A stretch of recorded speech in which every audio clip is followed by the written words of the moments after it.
Federal Courthouse, Chicago. Jasmine Crockett had barely taken her seat, less than 1 minute in, when she was hit with a $25,000 fine. No hearing, no evidence. But with just a few razor-sharp questions and a legal mind like a scalpel, she froze the entire courtroom. Within minutes, a senior judge had to be summoned to contain the fallout. By the end, the law itself was re-examined, and Jasmine became a national symbol of justice. What kind of woman can shake an entire judicial system using nothing but the law in her mind? Stay with us. This is a story worth every second of your time. Rain hammered the stone steps of the Chicago Federal Courthouse as if trying to wash something dark off its walls. Inside, everything felt wrong. Cold, quiet, too controlled. Jasmine Crockett stepped through security with calm precision, her heels echoing down the hallway. This was supposed to be a simple procedural hearing, nothing more. But the summons had been vague, and the courtroom was oddly empty. No opposing counsel, no normal chatter, just silence and watching eyes. She sat down, didn't open her briefcase, didn't speak. Something about the air told her this wasn't justice, it was an ambush.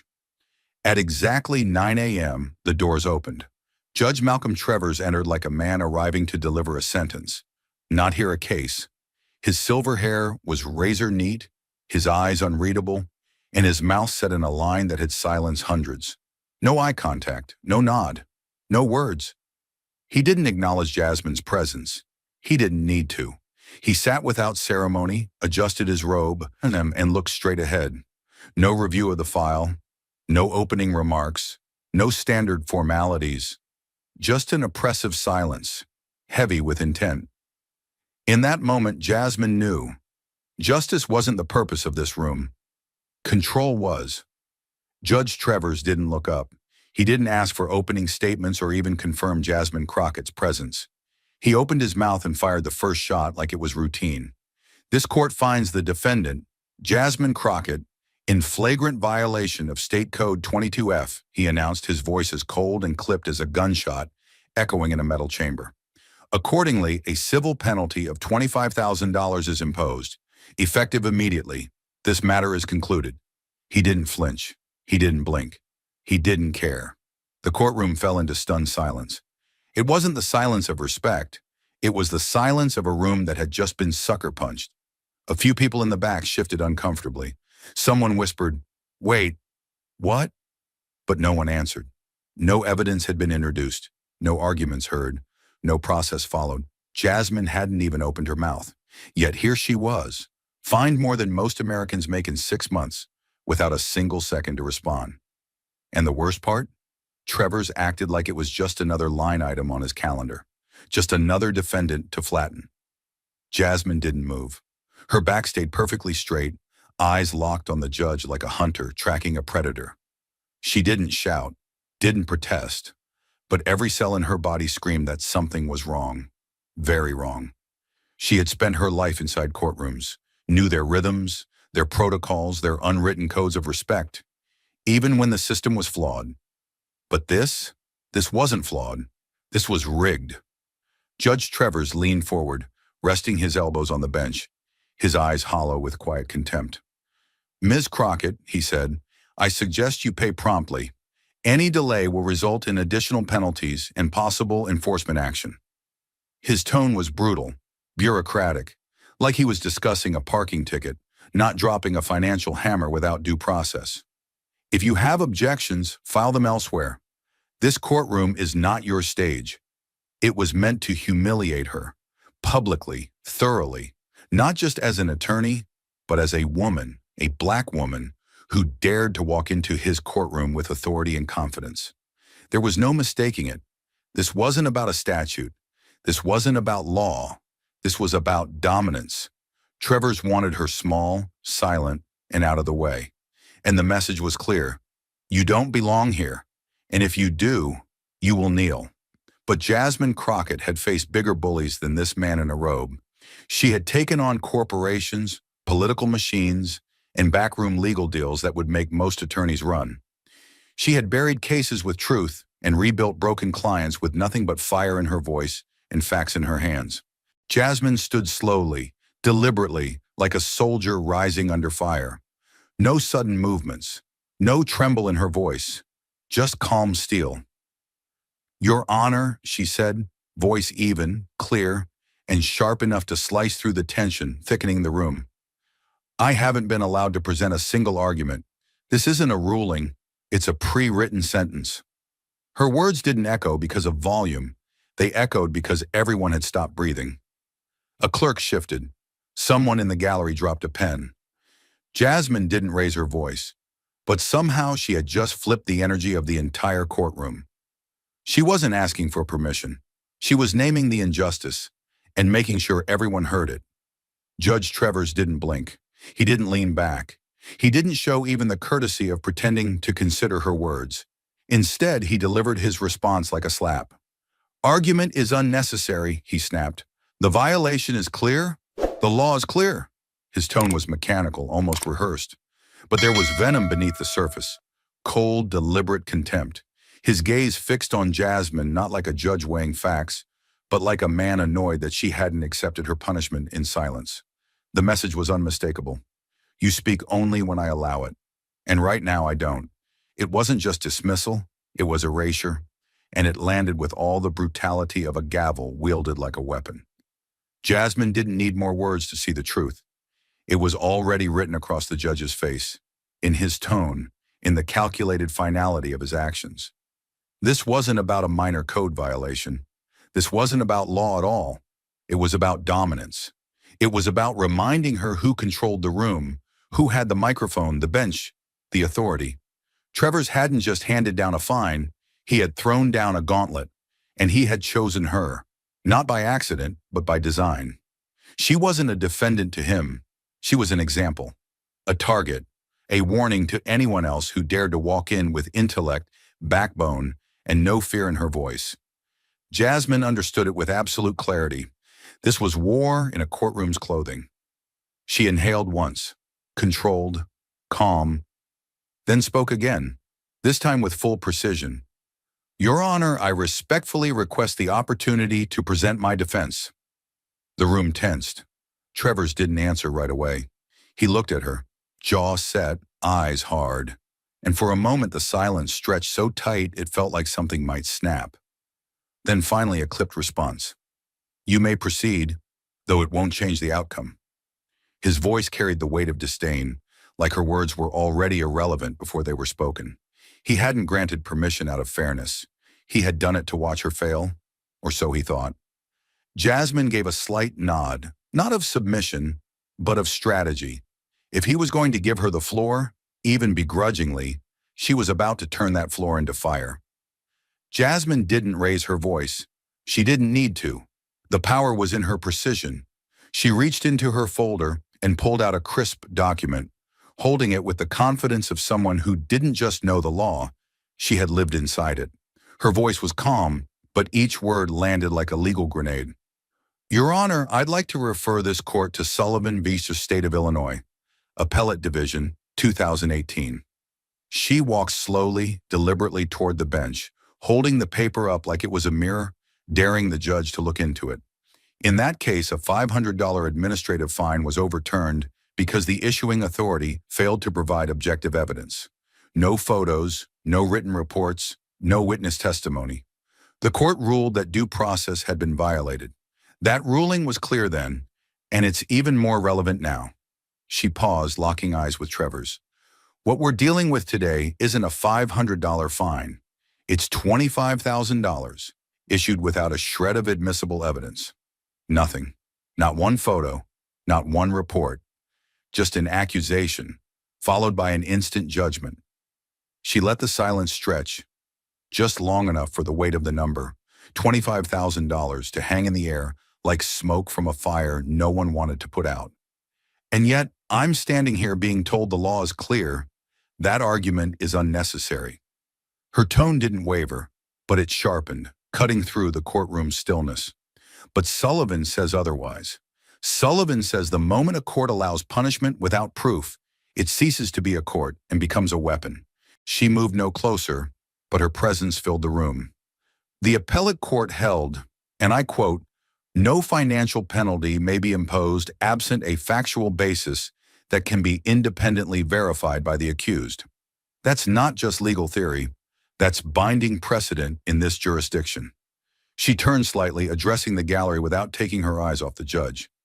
This isn't about me. It's about whether this courtroom honors the law or overrides it for convenience, or worse, for control. Her hand stayed steady. Her breathing never quickened, but the pressure in the room built with every word. Then she turned fully to face Trevor's, and this time, her voice carried a different kind of energy. Not just legal expertise, but moral authority. You imposed this fine before a hearing began, before a single piece of evidence was examined. That's not just premature, it's unconstitutional. She held up the page again. Sullivan didn't happen in theory. It happened in a real courtroom, with real consequences, and it set a real limit on judicial overreach. Her gaze locked with his. And right now, that limit has been crossed. The silence that followed wasn't awkward. It was suffocating. Even the court reporter stopped typing for a beat. No one moved. Not the gallery, not the clerks, and certainly not Judge Trevor. He sat still, but his jaw clenched. Jasmine didn't break eye contact.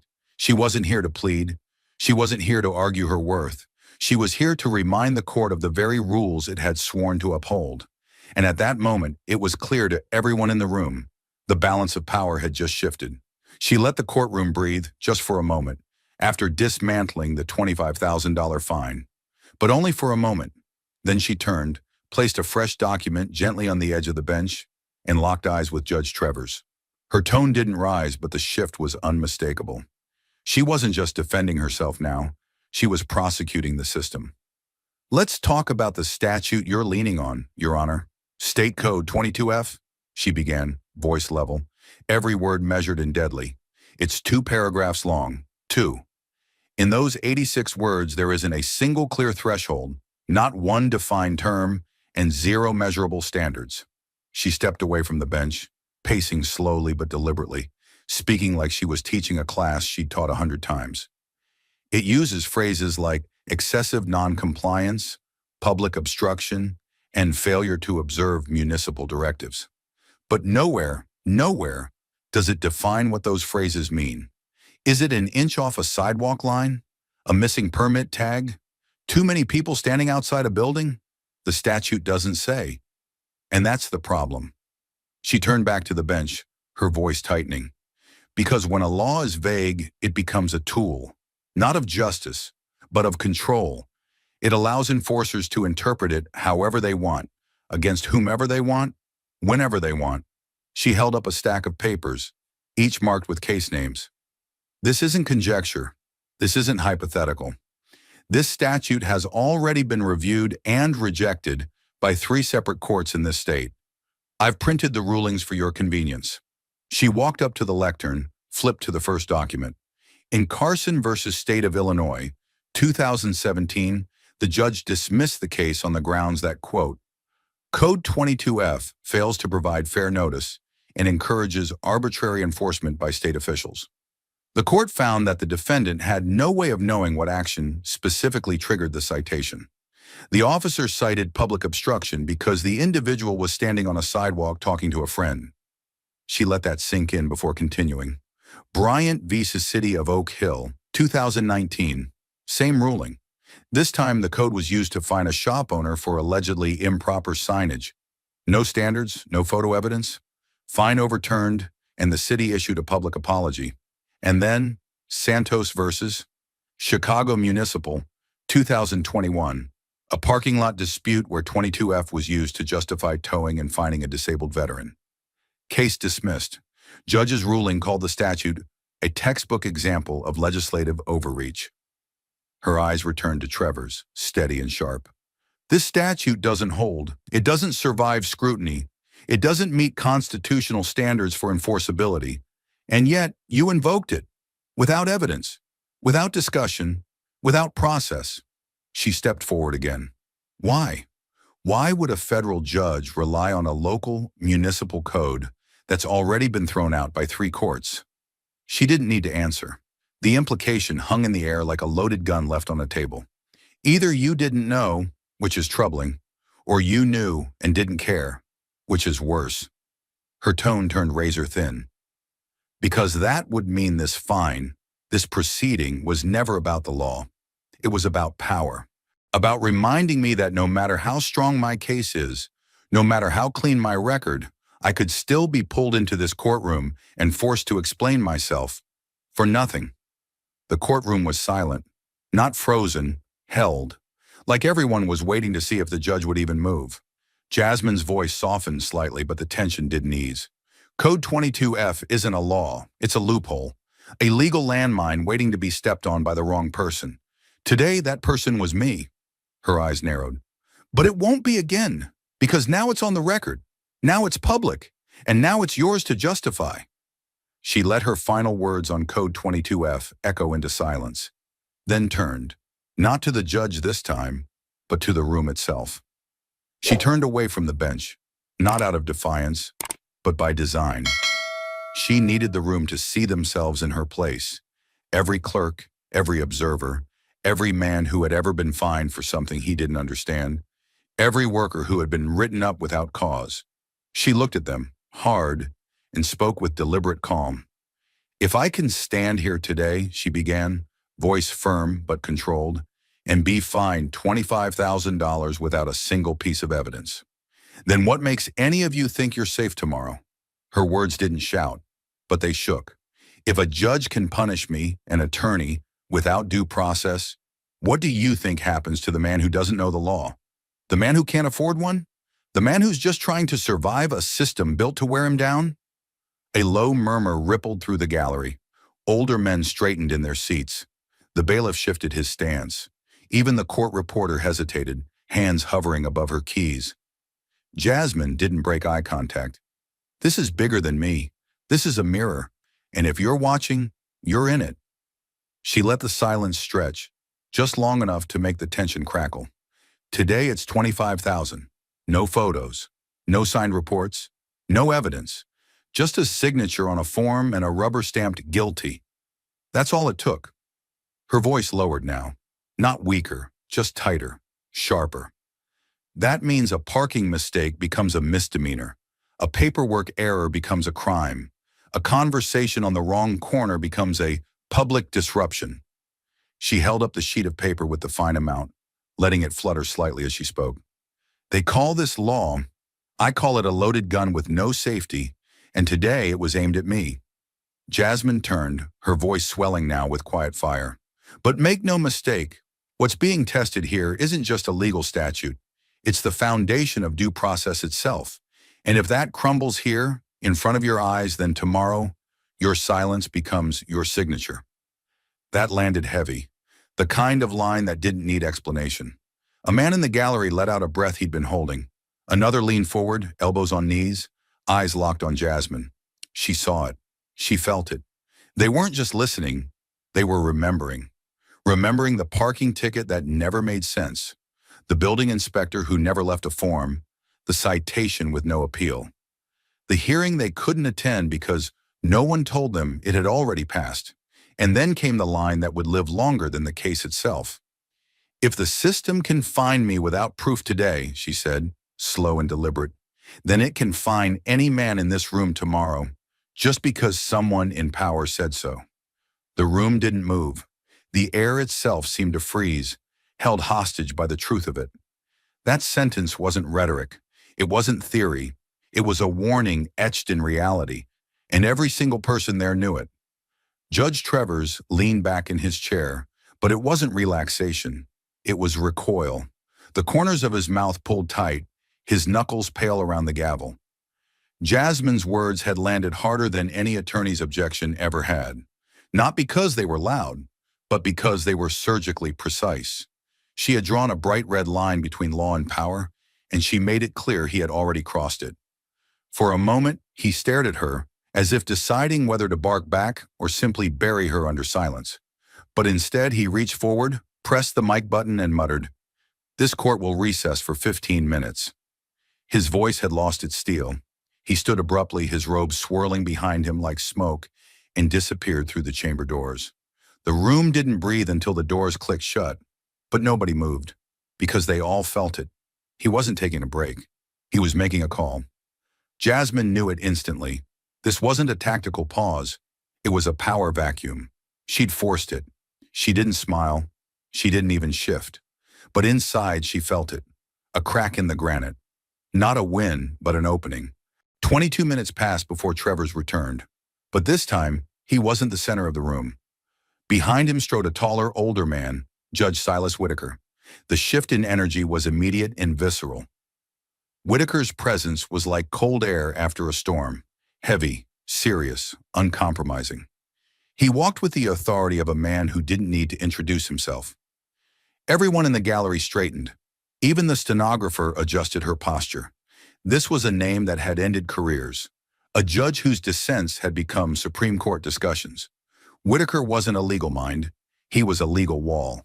Travers took his seat quickly, almost cautiously, eyes flicking between the bench and Jasmine. There was a tightness in his jaw, a flicker of hesitation in his posture. This wasn't the rescue he had imagined. It was containment.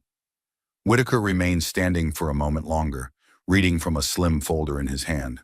Then he spoke, calm even and devastating in his simplicity. Ms. Crockett, I've reviewed a summary of the objections you've raised concerning the procedural handling of this citation and the interpretation of State Code 22F. I understand you believe your constitutional rights were violated. You may proceed from the beginning. No disdain, no theatrics, just a door, one Travers hadn't meant to open. Jasmine didn't move immediately. She studied Whitaker for 2 seconds that felt like 10. She had walked into this room expecting a fight with a man drunk on his own authority. Now standing before her was someone sober, calculating, and possibly more dangerous, but also maybe more fair. She didn't mistake his calm for kindness, but he wasn't dismissing her. He was listening, and that alone meant the rules of the game had changed.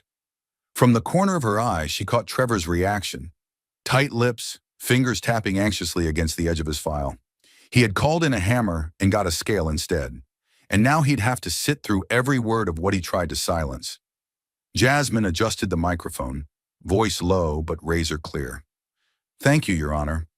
I will begin by restating my position, not as speculation, but as a matter of fact and legal record. I was fined $25,000 based on an alleged violation of State Code 22F.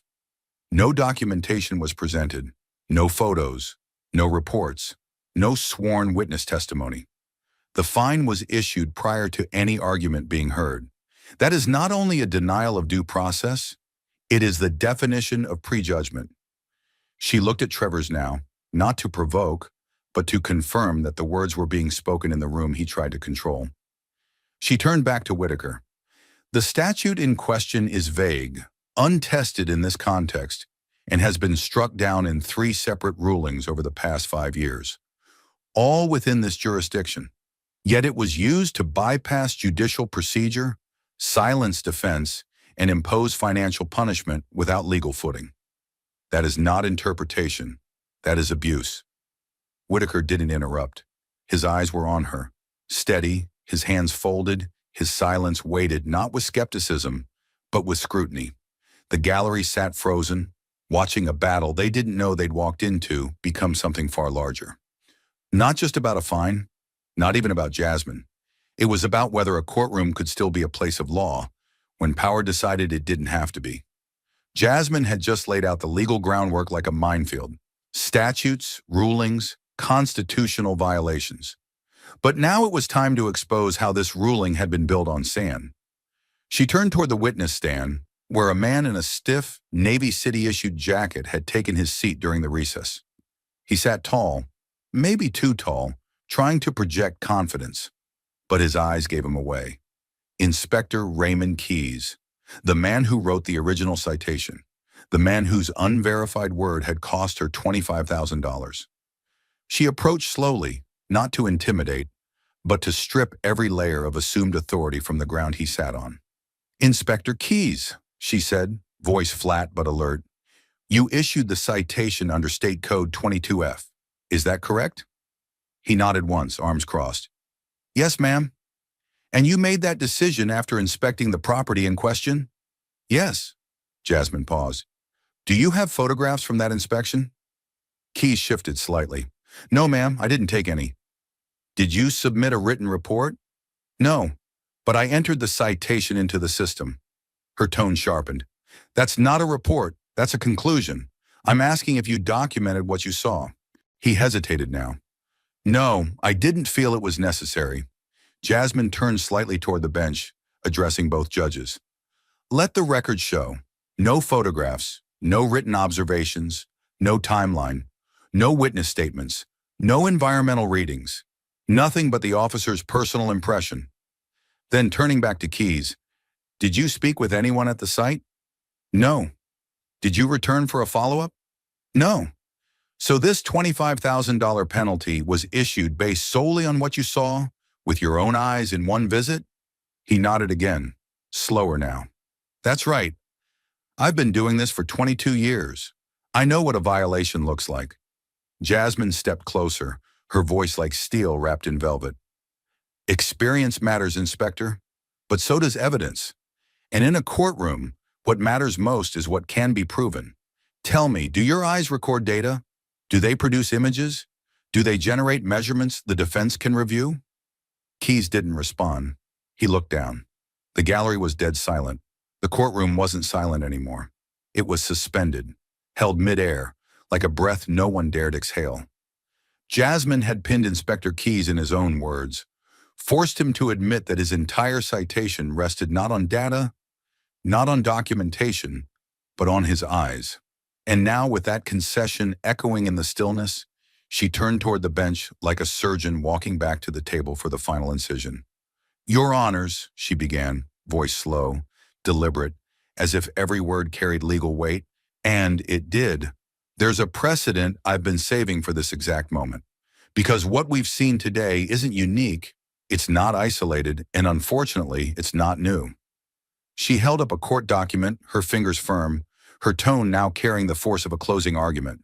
In 2018, a case was brought against the city of St. Petersburg. A fine had been levied against a mechanic's garage, $12,000 for alleged visual noncompliance. The officer at the scene provided no photos, no measurements, no written record, just a citation based on his own experience. She paced slightly now, letting her words move with her. The defendant, a 64-year-old war veteran with no legal background, fought back on the grounds that without physical evidence, the fine was unconstitutional. The case made it to the appellate court, and the ruling was unambiguous. She turned to the bench and read aloud, each word like a hammer on glass.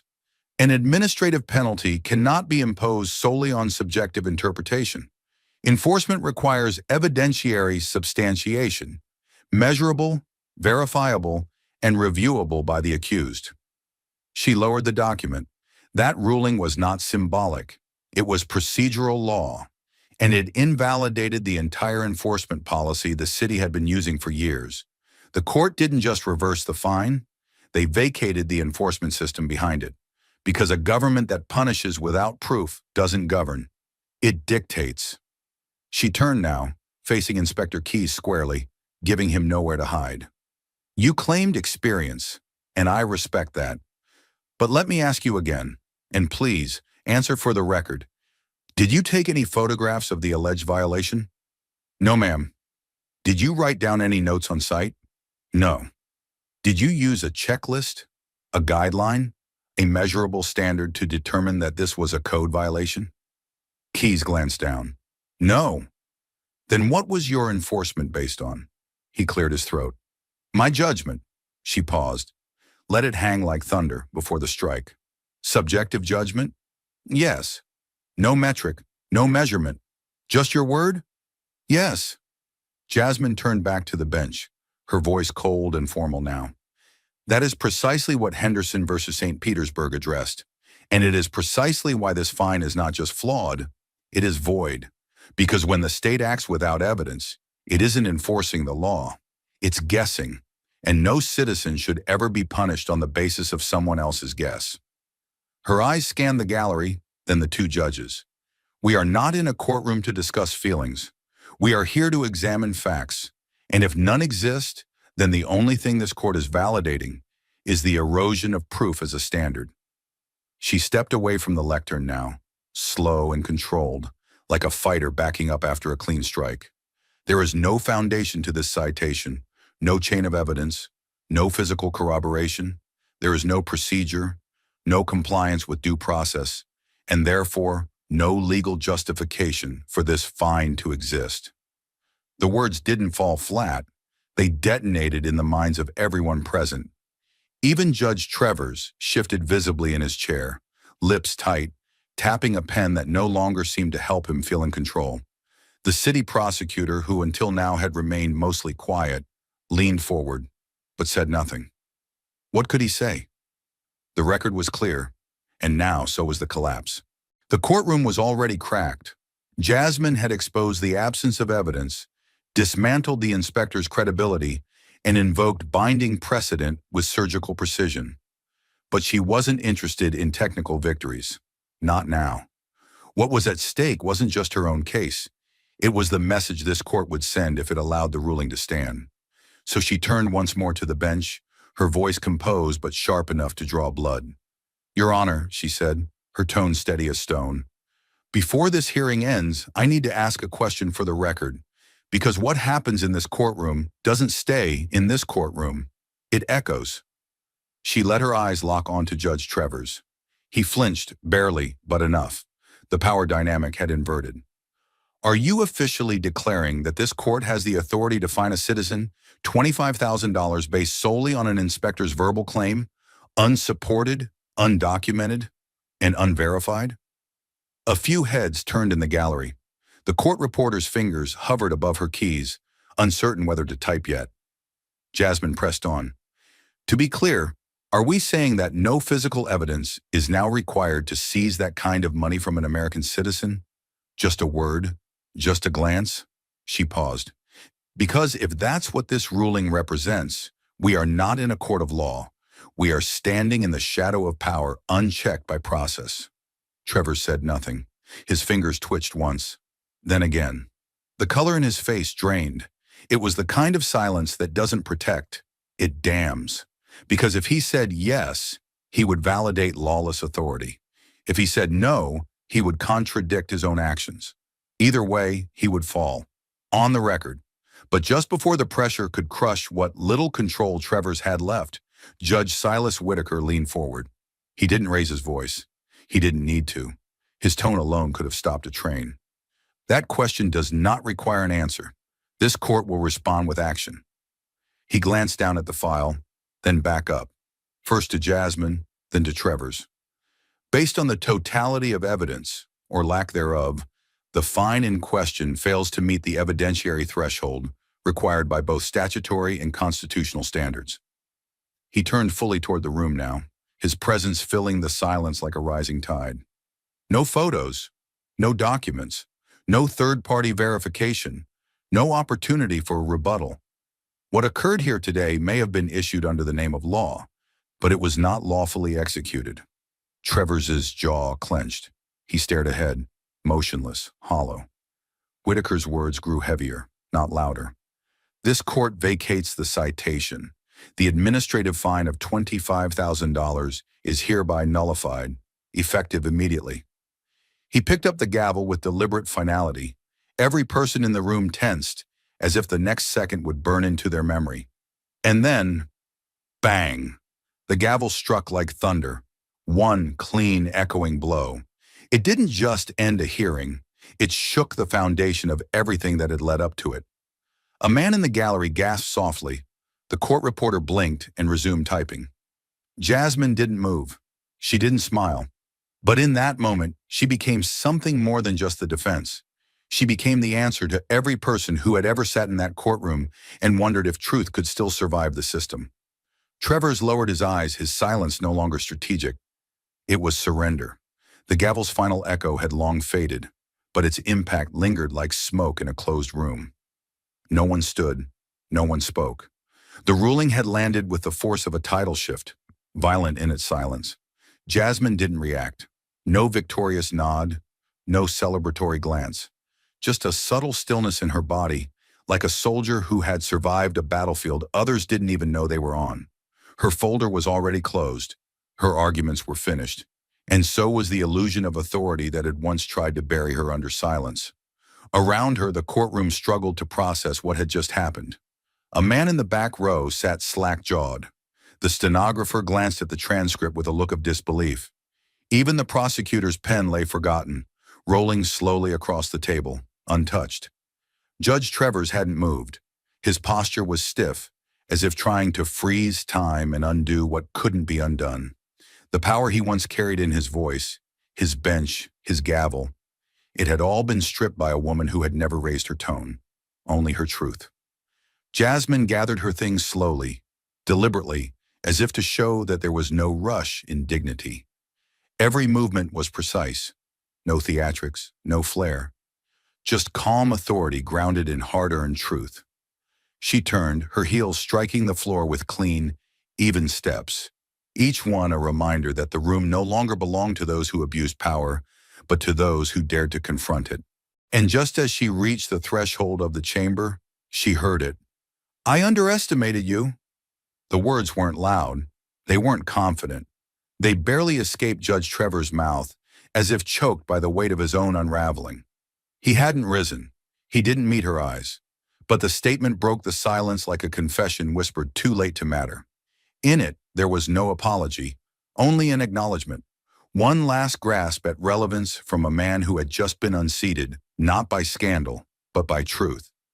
Jasmine paused, not because she needed to, but because sometimes letting someone feel the full silence that follows their mistake is more powerful than any rebuttal. She turned her head just enough for him to see her profile, her eyes calm, her mouth firm, her presence unchanged. "You're not the first," she said.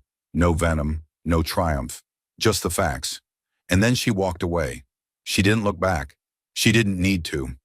Behind her, Travers remained seated, his legacy now fractured by the very voice he had tried to silence. The courtroom doors opened with a hush of air and soft light. Jasmine stepped through them without hesitation, her steps measured, quiet, but echoing with finality. She hadn't won just a case. She had reset the terms of power inside those walls. And she didn't leave as a victor. She left as a precedent. The courtroom had gone still, but the tremors hadn't stopped. Not in the marble walls, not in the halls outside, and certainly not in the minds of those who had just witnessed what many would later call a judicial turning point. Jasmine Crockett had walked out of that federal courtroom without raising her voice, without raising her fist. But she had cracked something open, something old, something calcified. She didn't walk out like a victor. She walked out like gravity, slow, steady, irreversible.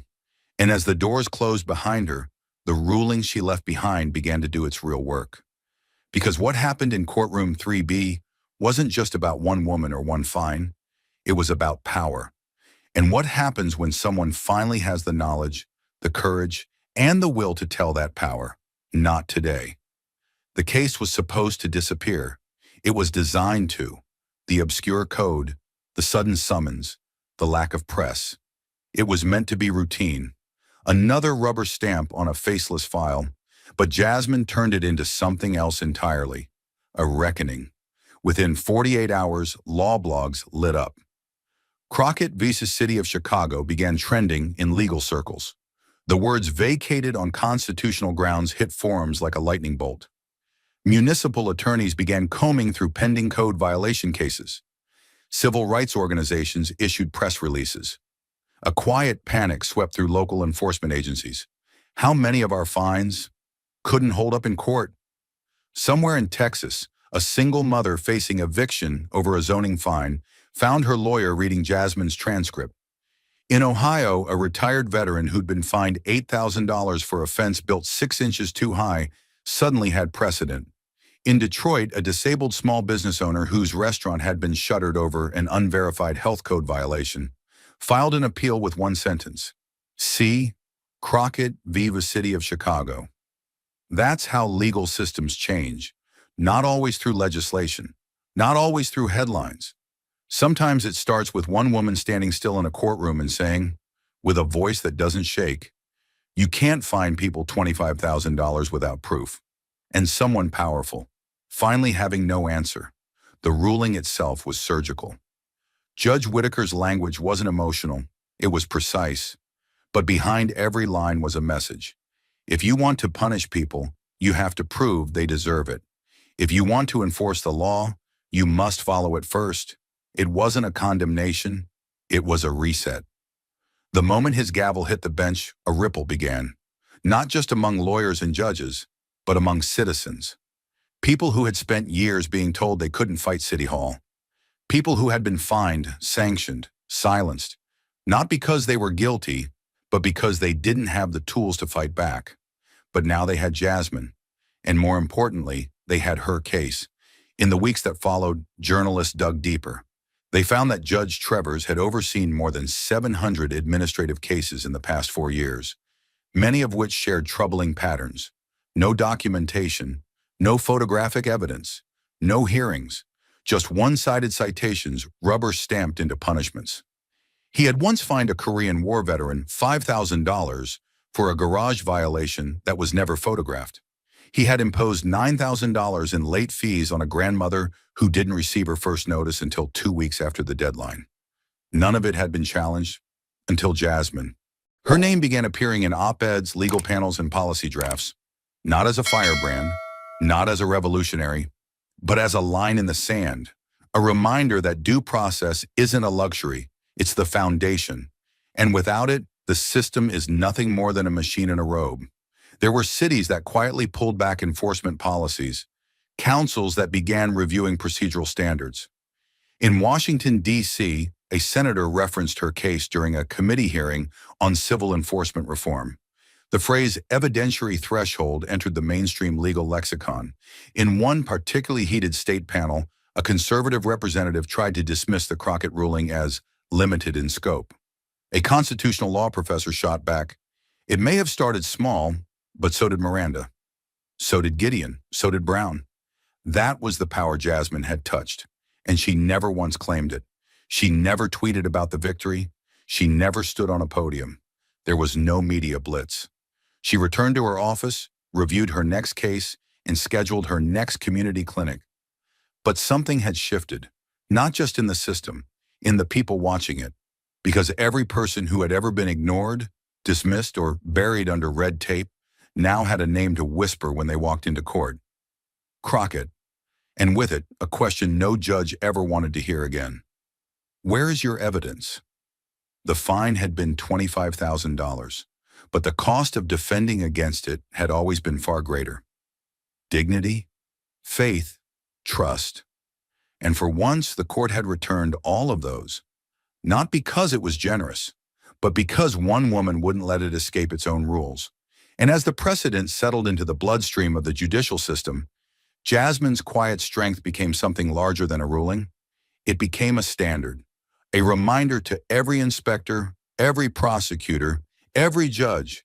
Your opinion is not enough. If you want to fine, prove it. If you want to punish, document it. And if you want to silence someone, prepare to be heard instead. When Jasmine Crockett first stood in that Chicago courtroom, very few expected her name to resonate far beyond its walls. She wasn't a celebrity, nor did she have an army of supporters chanting her cause. She was just one attorney, armed with evidence, knowledge, and an unshakable core of determination. Yet what she accomplished under fluorescent lights and a gaze that sought to diminish her ended up traveling across the country like a shockwave. Journalists and legal scholars began dissecting her every move, from the calculated pace of her cross-examinations to the calm precision in her closing statements. Community leaders referenced her case in grassroots meetings, marveling at how she dismantled an entire system of procedural shortcuts by demanding due process. Social media posts circulated clips of her courtroom exchange, each caption praising her poise. Even law professors, normally reserved in their opinions, spoke of Jasmine with admiration typically reserved for legendary figures of American legal history. And through it all, Jasmine remained the same woman who stepped into that courthouse alone, steeled by the conviction that justice was worth fighting for, no matter the odds. In the days that followed her victory, however, the story took on a life of its own. Students in law schools started requesting readings about the Crockett ruling, fascinated by how a single case could shift the discourse on evidentiary standards. Local news segments interviewed small business owners who felt vindicated by her example. Men and women who'd once been fined without evidence, forced to pay simply because the authority said so. Politicians began name-dropping Jasmine in their speeches, both to praise her fortitude and to highlight a growing demand for judicial accountability. The case was no longer about a single hearing or a single fine. It became a mirror held up to a system that had, for too long, relied on intimidation rather than transparent procedure. Rumors swirled that the city's internal review board had launched quiet investigations into judges who acted similarly to Trevor's. Board members who once dismissed citizen complaints as clerical issues found themselves scrambling to draft new guidelines on proof and documentation. And at the center of it all, unwittingly yet undeniably, stood Jasmine Crockett, now recognized as a symbol of hope in a justice system that often forgot its name. Her transformation into an American legal icon didn't happen with the flick of a switch. It happened in a slow burn of news articles, viral blog posts, and whispers in courthouse hallways. One day, a public defender in Seattle would mention her case to a judge, and the next, a law journal in New York would publish a feature titled, "The Strength of Silence: How Crockett Changed the Evidence Game." Community forums in rural counties showed her face on flyers, urging residents to know your rights, because if Jasmine could stand against unfair rulings, so could they. Thousands of miles away in small-town diners, truck drivers debated how she'd managed to outmaneuver an entire courtroom. People who had never met her swore they'd seen her on TV, though in truth, she'd never granted more than a handful of short interviews. The stories about her became larger than life. Some said she broke the judge with a single gaze. Others claimed she'd memorized every statute in the state. The reality was simpler, but no less impressive. She knew precisely what the law demanded, and she refused to accept anything less. In big city offices, where lawyers donned expensive suits and talked strategy over catered lunches, Jasmine's name rolled off tongues with a blend of curiosity and awe. How had one person, with no special connections or political backing, toppled a judicial Goliath so effortlessly? Some speculated she had a secret sponsor, a behind-the-scenes benefactor pulling the strings. Others believed it was sheer fate, the perfect alignment of legal code and a judge's hubris. But those who truly studied her methods saw something else altogether: meticulous preparation. She had dissected the relevant statutes, memorized prior rulings, exposed procedural gaps, and forced them into daylight. Every cross-examination question, every citation of precedent, every calm objection had been a calculated strike. It wasn't luck. It was the unbreakable foundation of a legal mind that refused to be intimidated. In that refusal, she didn't just defend her case. She defended the very essence of what courts were meant to be. Meanwhile, the public's fascination grew, and so did their understanding of the injustice she had faced. They read about how she had been slapped with a massive fine effective immediately, despite having no chance to present an argument. They saw the transcripts where she'd asked, "Is this court declaring it can punish without proof?" and encountered only silence in return. They remembered times in their own lives when they'd felt similarly dismissed, squashed by legal or bureaucratic processes. Her victory seemed to confirm a nagging suspicion in countless hearts, that the system sometimes advanced on fear rather than facts. And if one woman armed with facts and willpower could stand against that fear, maybe others could too. Perhaps for the first time, local communities realized they were not actually powerless against opaque procedures. The lines outside free legal clinics grew, filled with people determined to follow Jasmine's footsteps. In stepping onto that battlefield alone, she had lit a beacon for those who had never felt invited to the fight. As her influence spread, Jasmine herself remained notably modest. She didn't tweet triumphant messages. She didn't call press conferences to bask in the spotlight. Instead, she continued her work, meeting with clients, filing briefs, and occasionally visiting community centers to speak about basic legal rights. She sometimes received standing ovations in these small gatherings, her name called out with the kind of warmth usually reserved for heroes returning from war. Each time she'd smile politely and remind everyone that she was simply enforcing the law the way it was written. Yet the undercurrent of reverence around her only grew stronger. Politicians courted her for endorsements, law journals requested interviews, and philanthropic organizations invited her to speak at fundraisers. Some wanted her to run for office. Others championed her as the future face of judicial reform. But through it all, Jasmine remained the same attorney who had once walked into a courtroom by herself and refused to be silenced. The irony, of course, was that her rise to symbolic status stemmed from a refusal to let a broken system define her. She hadn't sought fame, only fairness. Yet in pursuing fairness, she exposed cracks in the very foundation that once tried to bury her. Suddenly, those cracks were impossible to ignore, not just by law professionals, but by an entire population that saw her story as proof that the system was long overdue for a reckoning. Groups advocating for judicial transparency latched onto her case as a prime example of what happens when power goes unchecked. They argued that, if not for Jasmine's composure and knowledge, many more innocent citizens would continue paying for violations that might not even exist. Nightly news channels played soundbites of her calm, steadfast voice asking a simple question: where is the evidence? And in that question lay a challenge that extended far beyond her single trial, a challenge to every official in every seat of power to hold themselves to a higher standard.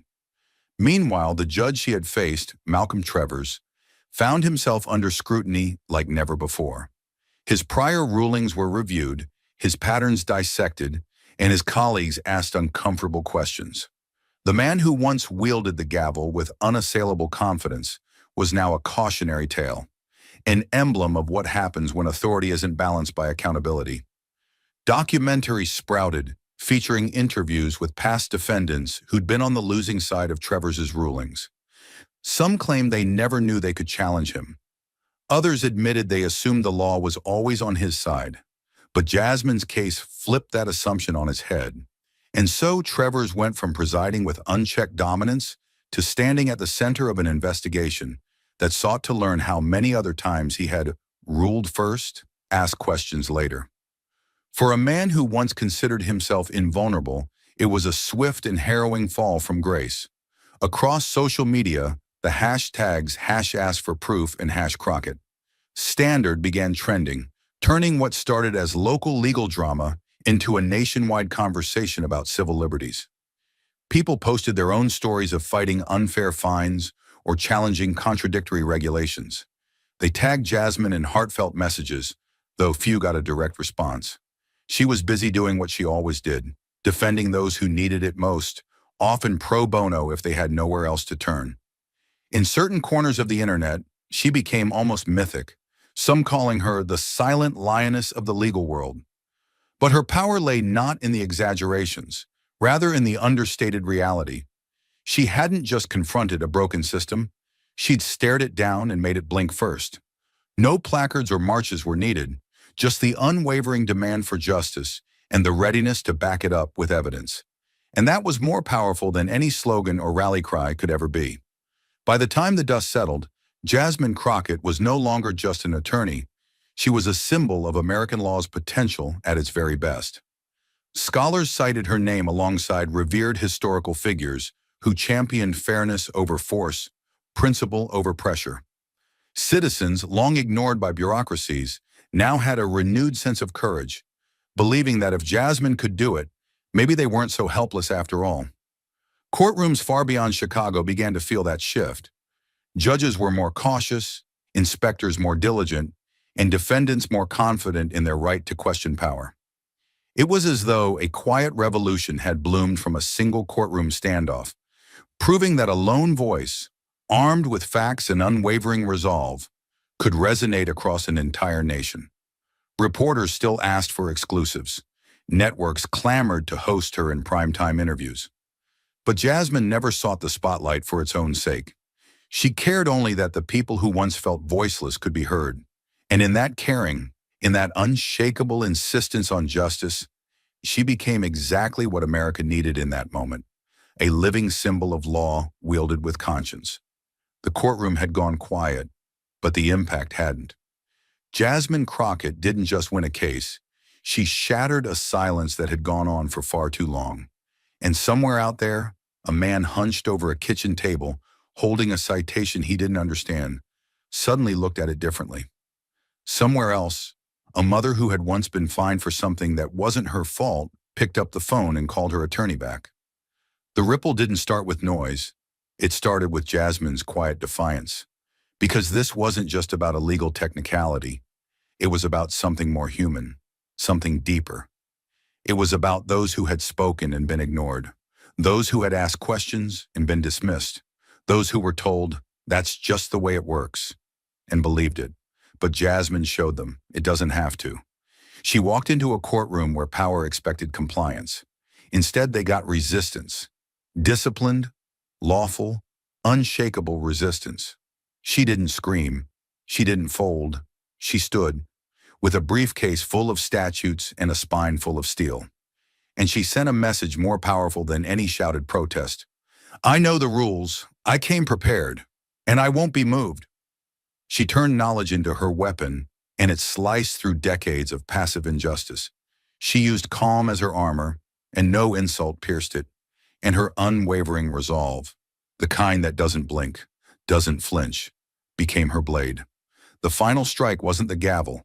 It was her gaze locked on a judge who had just been forced to remember that law is not authority, it's accountability. And in that moment, Jasmine stopped being just a defendant.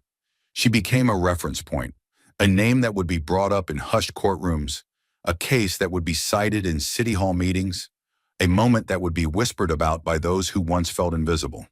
Because there are battles we fight not with fists or fury, but with facts, with fireproof logic, with unshakable discipline. Jasmine taught that lesson not in a rally, not on a stage, but under oath in a hostile territory, with everything stacked against her. And she didn't just survive it, she changed it. She changed the stakes for people who had stopped believing in fair hearings. She gave language to the silent. She gave courage to the careful. She gave hope to the hopeless, and not through spectacle, but through structure. Because power expects two things from those without it, ignorance or fear. Jasmine brought neither. She brought understanding. She brought clarity. She brought a fight so clean, so controlled, so irrefutable that the system itself had to blink. That's what made her dangerous. Not anger, not rebellion, but competence weaponized. So now in apartment buildings with cracked ceilings and mailboxes full of government letters, someone reads about her and realizes, I'm not crazy, I'm not weak, I'm not alone.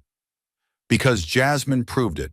She proved that even the most complicated law can be understood, that even the most biased courtroom can be held accountable, that even the most immovable institution can be shaken if you walk in ready.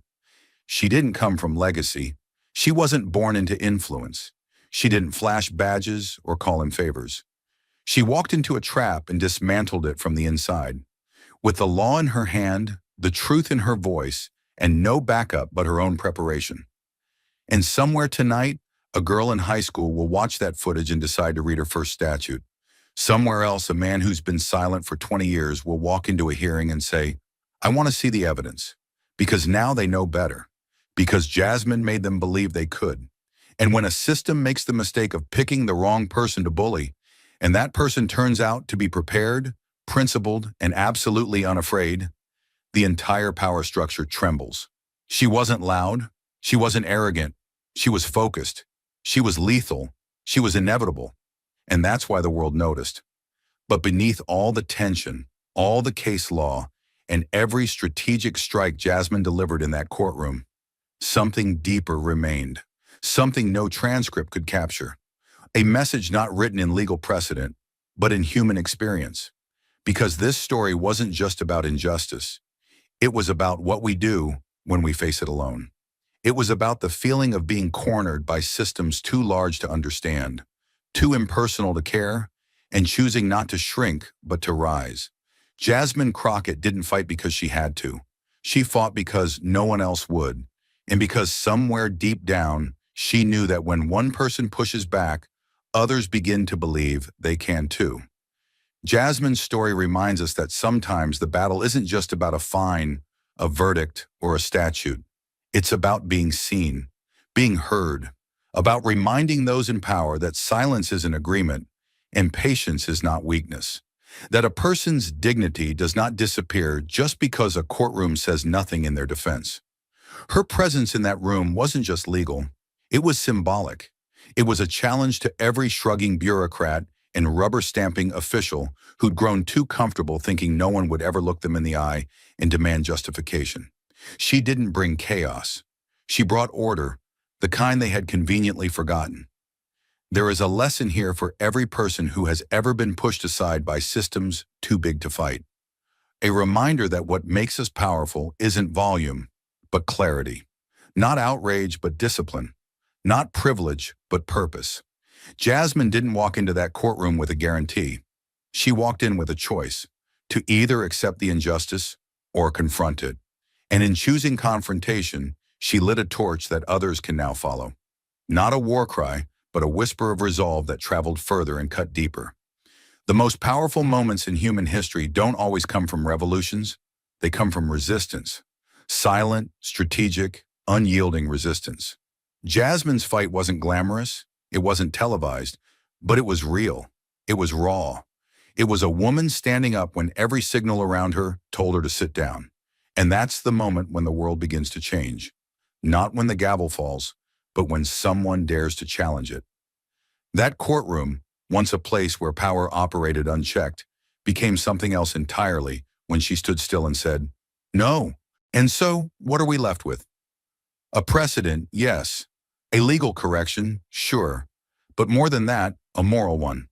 That in a world increasingly automated, regulated, and indifferent, where procedures replace compassion and policies silence people, there is still room for courage. There is still space for one voice to remind us all. Power must be earned, not assumed. The law must serve the people, not punish them blindly. And justice, true justice, requires more than judgment. It requires conscience. Jasmine became a symbol, not because she wanted to, but because people needed one.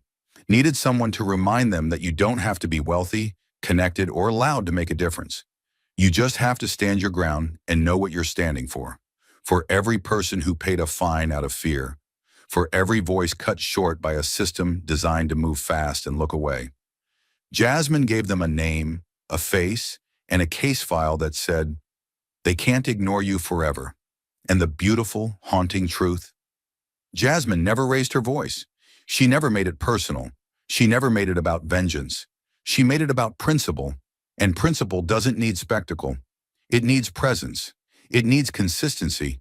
And it needs someone brave enough to carry it into places where it's been forgotten. Now, law schools teach her case as part of their curriculum. Community legal clinics use her strategy as a model. In low-income neighborhoods where residents once feared opening government mail, pamphlets now circulate that read, "Know your rights, start with Crockett." Her quiet storm didn't just change a courtroom, it changed the conversation. It changed the question from, "How much will this cost me?" to, "What proof do they have?" Because ultimately, the greatest impact she made was not inside the courtroom, but outside it. In the hearts of those who watched and realized they didn't have to be afraid anymore. That they could ask questions, that they could challenge false power, that they could stand, maybe not like Jasmine, but because of her. That is the heart of this story. That courage can be contagious. That one act of defiance, grounded in calm, carried by law, and sharpened by experience, can unravel an entire network of silent oppression. So the next time someone is handed a fine that makes no sense, they might look up. The next time a voice is told, "Your argument doesn't matter," it might reply, "Show me the law."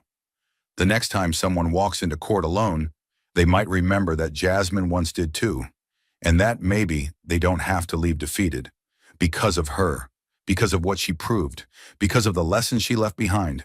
Know the law like it's your shield, wear your composure like armor, and carry your conviction like a blade. In a world of unchecked power, these are the tools that matter most. And when one woman used them in the right place, at the right time, for the right reason, she didn't just win a case, she made history with a whisper. Thank you for watching until this moment and for standing with us on this journey for justice. Your support means everything. Like, subscribe, and turn on notifications so you never miss what's next. And we'd love to hear your thoughts. Leave a comment below and let us know what moved you most in this story. Together, our voices make a difference. In less than 5 minutes, Jasmine Crockett transformed a seemingly dull hearing into a breathtaking confrontation, slamming her hand on the table, pointing directly at Trump's press secretary, and shouting in the name of truth. But what shocked the entire nation was that Caroline Leavitt didn't even blink. Was her calmness a display of true strength or a chilling lack of empathy? Stay with us. This is a story worth every second of your time. The doors of hearing room 6B opened with heavy silence. Every seat was filled, every camera rolling. The topic sounded neutral. Freedom of speech on Platform X. But the atmosphere was charged. This wasn't just a hearing. It was a clash of visions. A battle between two women who didn't come to negotiate. Caroline Leavitt arrived first.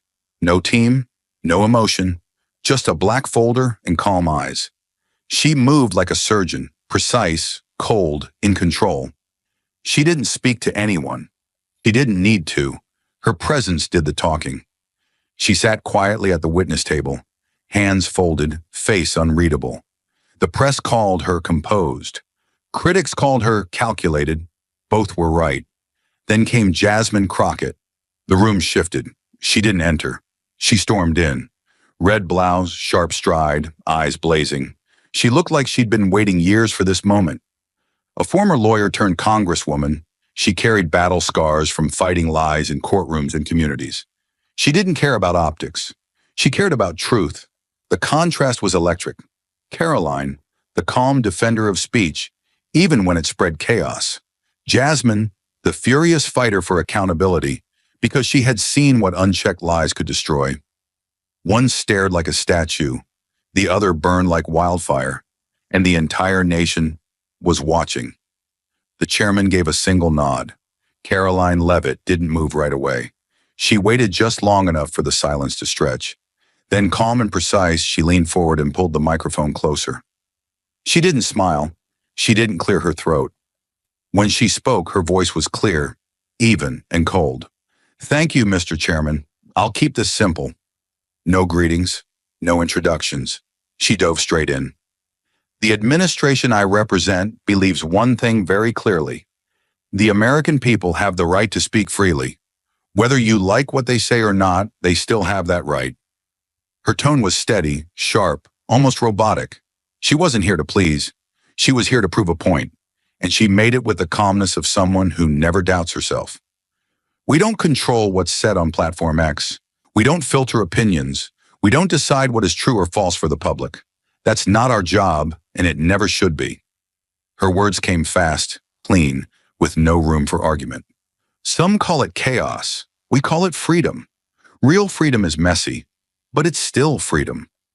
Caroline sat motionless, hands folded neatly, like nothing in the world could shake her. Her voice never rose. It didn't need to. Every sentence landed like a quiet slap. "We're not here to babysit the American people. If they say things others disagree with, that's their right. If people believe something that's unpopular, that's still their choice." She paused just long enough to let that sink in. The solution to bad ideas is better ideas, not government censorship. She wasn't defending mistakes. She was defending principle, and that made it worse for Jasmine. Because Caroline's words, no matter how smooth they sounded, completely ignored the pain Jasmine had seen with her own eyes. People had been hurt, some ruined, by lies spread online. Families broken apart by conspiracy theories. Threats, violence, fear.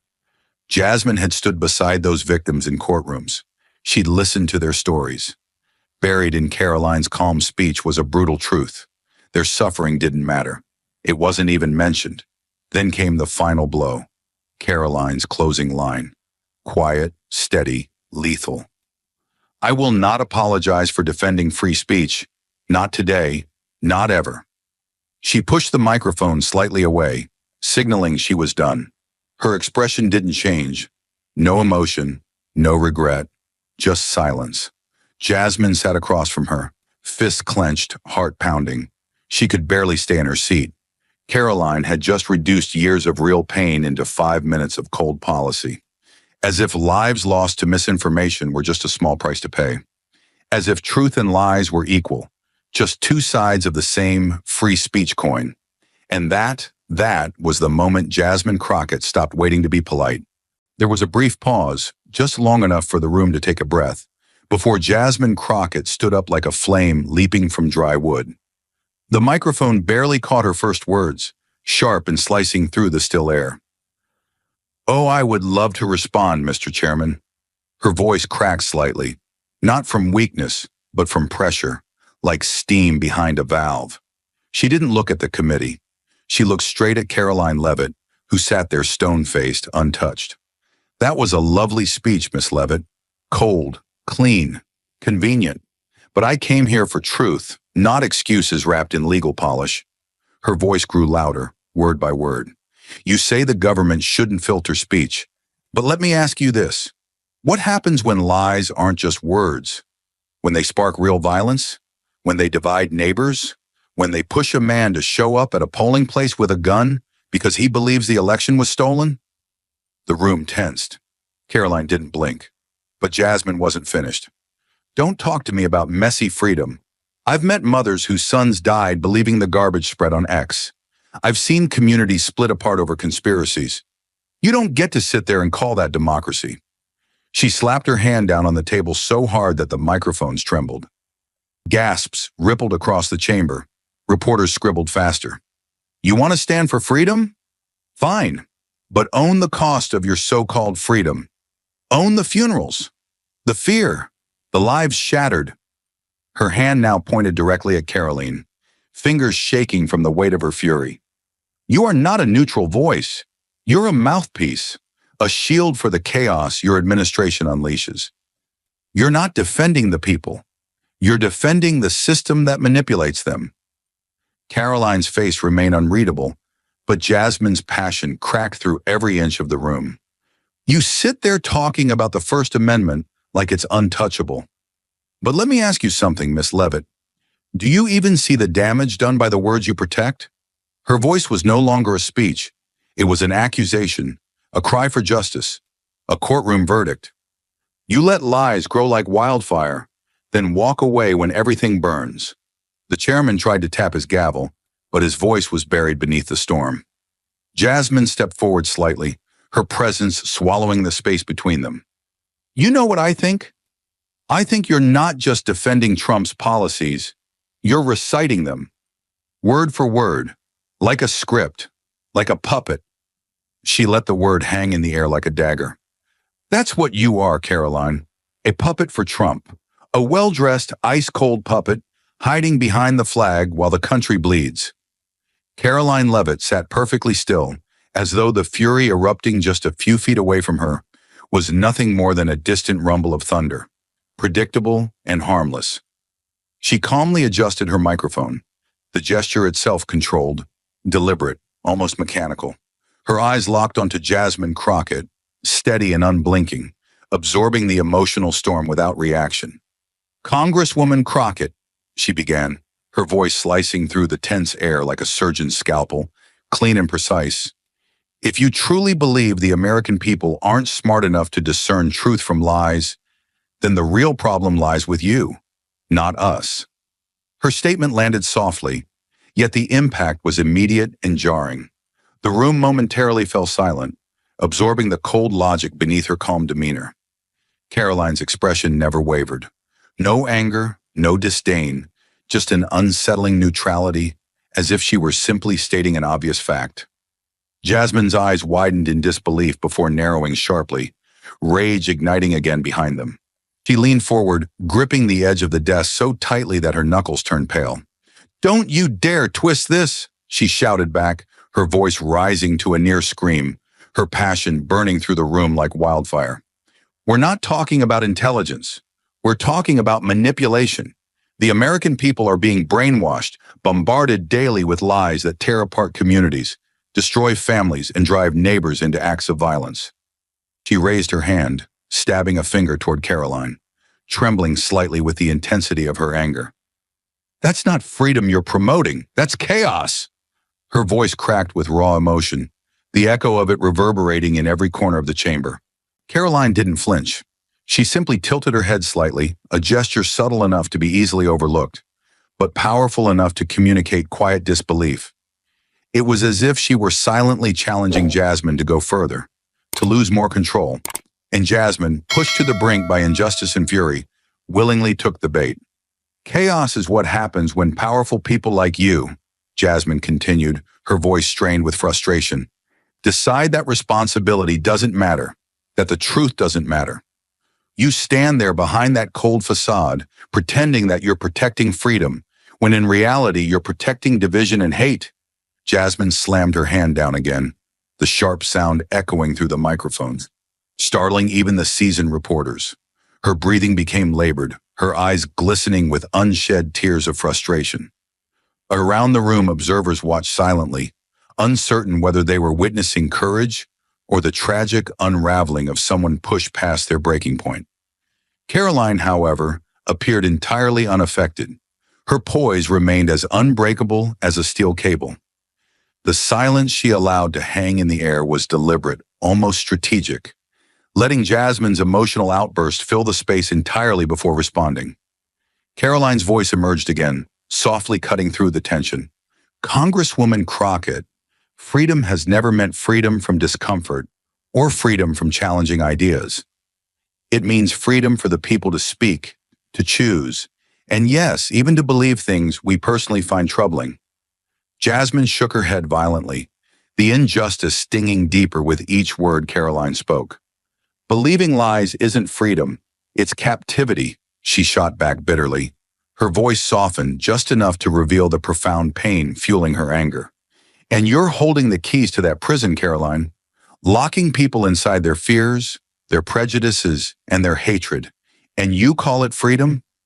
Jasmine leaned closer, her voice becoming dangerously quiet now, trembling with barely contained emotion. Tell that to the families I've had to comfort, the ones whose lives have been shattered because of the lies you've permitted. Tell them your precious freedom was worth their suffering. A brief flicker of something, maybe doubt, maybe empathy, passed so quickly through Caroline's eyes it was impossible to know if it had truly been there. But just as quickly, it disappeared, swallowed once again by the impenetrable wall of composure she wore like armor. I'm truly sorry for anyone hurt by misinformation, she replied, her voice steady, measured, devoid of vulnerability. But we cannot respond to lies by silencing speech. We respond by trusting the American people to make their own decisions. If that's chaos to you, Congresswoman, then perhaps we have different definitions of what America truly represents. Jasmine recoiled as though physically struck, eyes widening in outrage. America represents truth, justice, and accountability, she exploded, her voice reaching a crescendo, raw and unfiltered. Not this empty, meaningless freedom you're selling, this fake version that lets liars control the story and manipulate the vulnerable. Her entire body trembled as she fought to regain composure, the injustice and frustration threatening to overwhelm her completely. She pointed again, accusingly, her voice shaking as she concluded bitterly. You're not protecting democracy, Caroline. You're exploiting it. Caroline remained utterly calm, leaning gently back into her chair, the embodiment of controlled strength in contrast to Jasmine's raw emotion. The tension between them thickened, almost tangible, as if the room itself held its breath, waiting to see who would break next. I understand your passion, Caroline finally said, quietly but firmly. But passion doesn't justify censorship. Democracy requires trust, Congresswoman, not in leaders, but in the people. The moment we lose faith in their judgment, we lose democracy itself. Jasmine leaned back heavily into her seat, eyes glistening now, not just with anger, but with frustration at a system that continually punished her sincerity. She knew the room had already decided who had won this confrontation. Not the one who told the truth loudly, but the one who packaged it neatly, quietly, without messy emotion. Injustice burned like acid in her chest as she realized she had stepped into a trap carefully laid. Not by Caroline alone, but by a culture that dismissed passion as instability. Breathing heavily, Jasmine glanced down at the trembling hand still pressed flat against the desk, feeling acutely the weight of a world that no longer listened unless truth was whispered rather than shouted. The clash wasn't just verbal, it was elemental. One side was steel, cold, rigid, unbending. The other was fire, wild, scorching, impossible to contain. Caroline Levitt sat motionless, every answer sharpened like a blade, every breath calculated like chess. Her calm wasn't confidence, it was control, weaponized and unnerving. Across from her, Jasmine Crockett stood like a woman set ablaze, her words fueled by years of watching real people suffer, while polished bureaucrats like Caroline sanitized the pain with policy. The contrast between them was electric, so sharp, so violent in tone, it didn't need raised voices to shake the room. It was in the way Caroline didn't flinch, and in the way Jasmine refused to sit still. Fire wants to move, steel wants to hold, and between them, the hearing room felt ready to combust. To some, Caroline was grace under pressure, a masterclass in restraint. But to others, especially those who had lived through the consequences of misinformation, her composure felt like cruelty in disguise. Jasmine, meanwhile, looked like she was carrying the weight of those consequences on her shoulders. She wasn't just angry, she was breaking protocol because the system had already broken so many. Her fury wasn't chaos, it was justice demanding to be heard. But instead of being applauded, she was being treated like a problem to be contained, while Caroline's cold detachment was praised as professionalism. That imbalance, that double standard, wasn't just unfair, it was infuriating, and it was about to explode. Years ago, before Jasmine Crockett ever stepped foot in Congress, she stood beside a man whose life had been shattered by a lie. He was a father of two, a construction worker from Dallas, ordinary in every way except for what he believed. He'd fallen deep into an online rabbit hole. Videos, forums, anonymous posts feeding him a steady diet of conspiracy and rage. He believed the 2020 election was stolen. He believed the government was coming for his kids. So one night, convinced he was defending democracy, he showed up at a ballot recount center with a rifle in the back seat and fear in his veins. Jasmine had defended him, not because she believed what he believed, but because someone had to stand between him and the system ready to crush him. She remembered his trembling hands on the table. She remembered how his wife sat behind him, silently sobbing, clutching a photo of their children. He wasn't a terrorist. He was a man who'd been fed poisons until he couldn't taste reality anymore. And when Jasmine argued his case, she wasn't just fighting for him.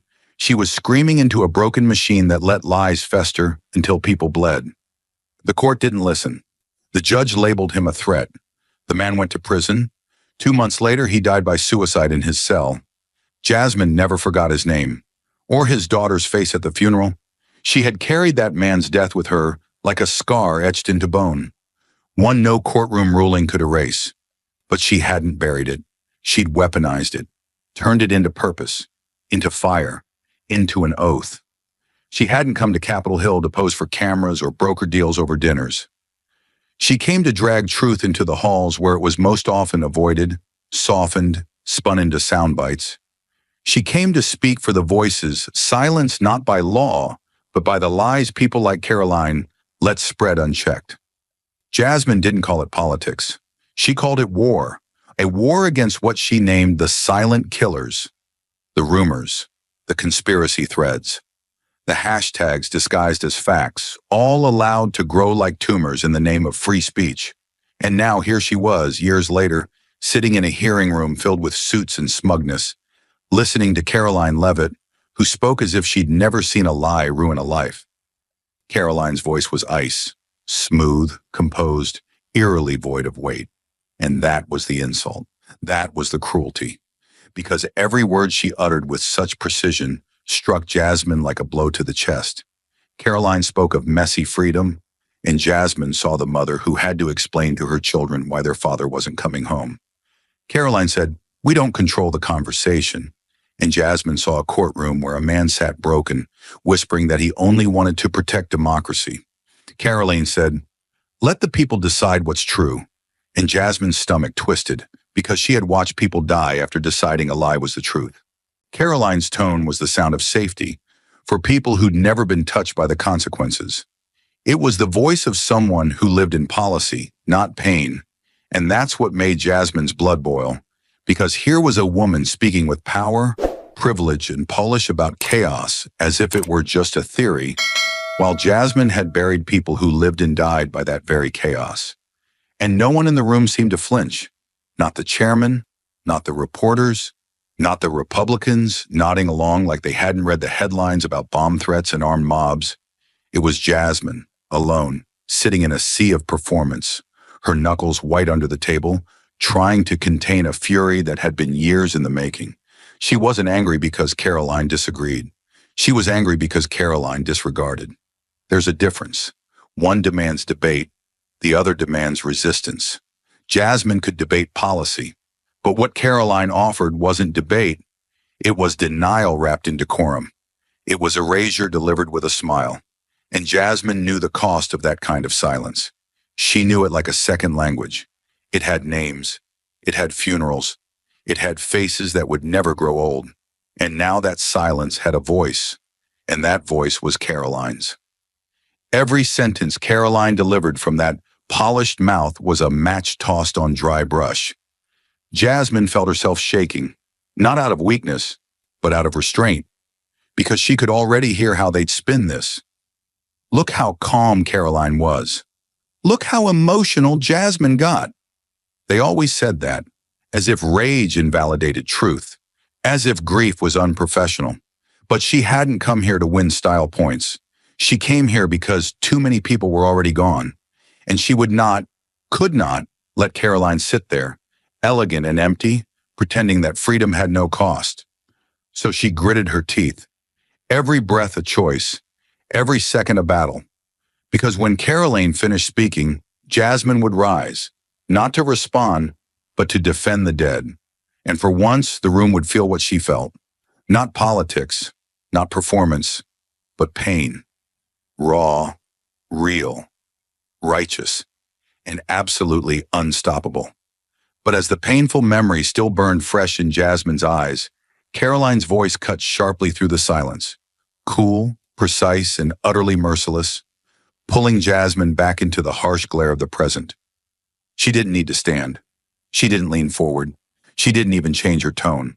Her eyes, cold and unwavering, locked onto Jasmine like a sniper steadying the barrel. When she spoke, it was almost soft, almost gentle, but the words hit like a suppressed gunshot. You're not afraid of lies. You're afraid you've lost control of the story. There was no pause for effect, no rise in tone, just pure surgical intent. And yet the impact was instant and absolute. The air was pulled from the room like a vacuum seal. Dozens of reporters froze mid-note. The chairman's gavel hovered in the air, never landing. Even the audience, partisan, tense, electric, seemed to forget how to breathe. The sentence didn't scream. It dismantled, like a well-placed charge collapsing a building from the inside. Jasmine didn't blink, but something inside her cracked. Not because the words were true, but because they would sound true to the people watching. That's what Caroline knew. That was her power. She wasn't debating facts. She was manipulating perception. One calm, cutting sentence at a time. And it worked. It always worked. The nation had seen this play before. One woman screaming for justice, the other sitting still, seemingly above the chaos. And the camera always lingered longer on the one who didn't flinch. But for Jasmine, that line wasn't a clever jab. It was an erasure. It was a quiet attempt to reduce every name she carried, every funeral, every courtroom, every grieving mother, to personal insecurity. As if her outrage wasn't rooted in loss, but ego. As if fighting to stop people from dying because of lies made her a control freak. The injustice of it wasn't just in what Caroline said. It was in how easily the room absorbed it. A few lawmakers shifted in their seats, nodding slightly. A reporter raised his eyebrows, already drafting the headline in his head. Jasmine felt it. The shift. The way the floor seemed to tilt under her feet. She'd spent her whole life knowing that rage, when wielded by a woman like her, was a liability. But she never imagined that grief could be spun into arrogance. And that was the genius of Caroline's line. It didn't just push back. It reframed the entire hearing. Suddenly, Jasmine wasn't the truth teller. She was the one who couldn't let go of the microphone, couldn't let go of the spotlight, couldn't let go of control. But the truth? Jasmine never wanted control. She wanted accountability. She wanted justice. She wanted someone, anyone, to say out loud what she'd screamed in courtrooms and carried into Congress. Lies kill, and silence lets them. But Caroline's sentence wiped that off the board in 6 words. She hadn't raised her voice, but she'd raised a wall. And Jasmine saw, in real time, how power doesn't need to shout to win. Sometimes it just needs to sound calm while the other side bleeds. And in that moment, one breath after the coldest sentence Jasmine had ever heard in that room, she knew. She wasn't just debating a spokesperson. She was up against a system that had perfected the art of quiet cruelty. And it had just drawn blood. It happened without calculation, pure instinct, pure rage. Jasmine's hand came down on the polished oak table with a crack so loud it seemed to slice through the air like a lightning bolt. The entire room jolted. Aides jumped. One of the interns in the back dropped his tablet. Even the chairman froze mid-motion, mouth half open, his gavel hovering uselessly in the air. The sound was the kind that didn't just disrupt, it accused. And in that silence that followed, Jasmine Crockett stood up, not just physically, but spiritually. She was no longer a congresswoman. She was a reckoning. "You think I'm afraid of losing control?" she growled, her voice shaking not from uncertainty, but from the unbearable pressure of truth.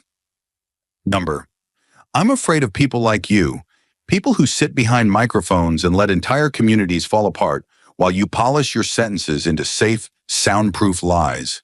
Her chest rose and fell fast, her breath jagged with fire. She was no longer trying to maintain composure. She was done pretending that restraint could compete with indifference. "I have held the hands of mothers who buried their sons because of the lies you let circulate unchecked. Don't you dare tell me I'm afraid of losing a narrative. I'm afraid of losing more lives." Her voice grew louder, sharper, each word a scalpel. "You call it free speech. I call it the oxygen that fuels radicalization. You call it messy democracy. I call it cowardice dressed in constitutional cosplay." She pointed directly at Caroline, her finger trembling not from fear, but from fury long denied a place to burn. "You hide behind calm like it's some kind of moral high ground, but all you've done is master the art of saying nothing while everything burns." Her words ricocheted around the room. Nobody moved. Nobody dared to. Caroline didn't flinch, but that only made it worse. That stillness, that damn composure. It wasn't strength, Jasmine realized. It was detachment. It was privilege. It was the ability to not care because you never had to. Jasmine took a step forward, her voice now at full force, filling the chamber like thunder in a canyon. "You know what silence like yours costs? It costs trust. It costs truth. And sometimes it costs blood. I've seen that price paid by people who believed what they read because no one powerful enough stood up to say, 'This is wrong.'" She slammed her hand down again, harder this time, and her notes scattered across the table like broken glass. "You didn't stop the fire. You gave it oxygen.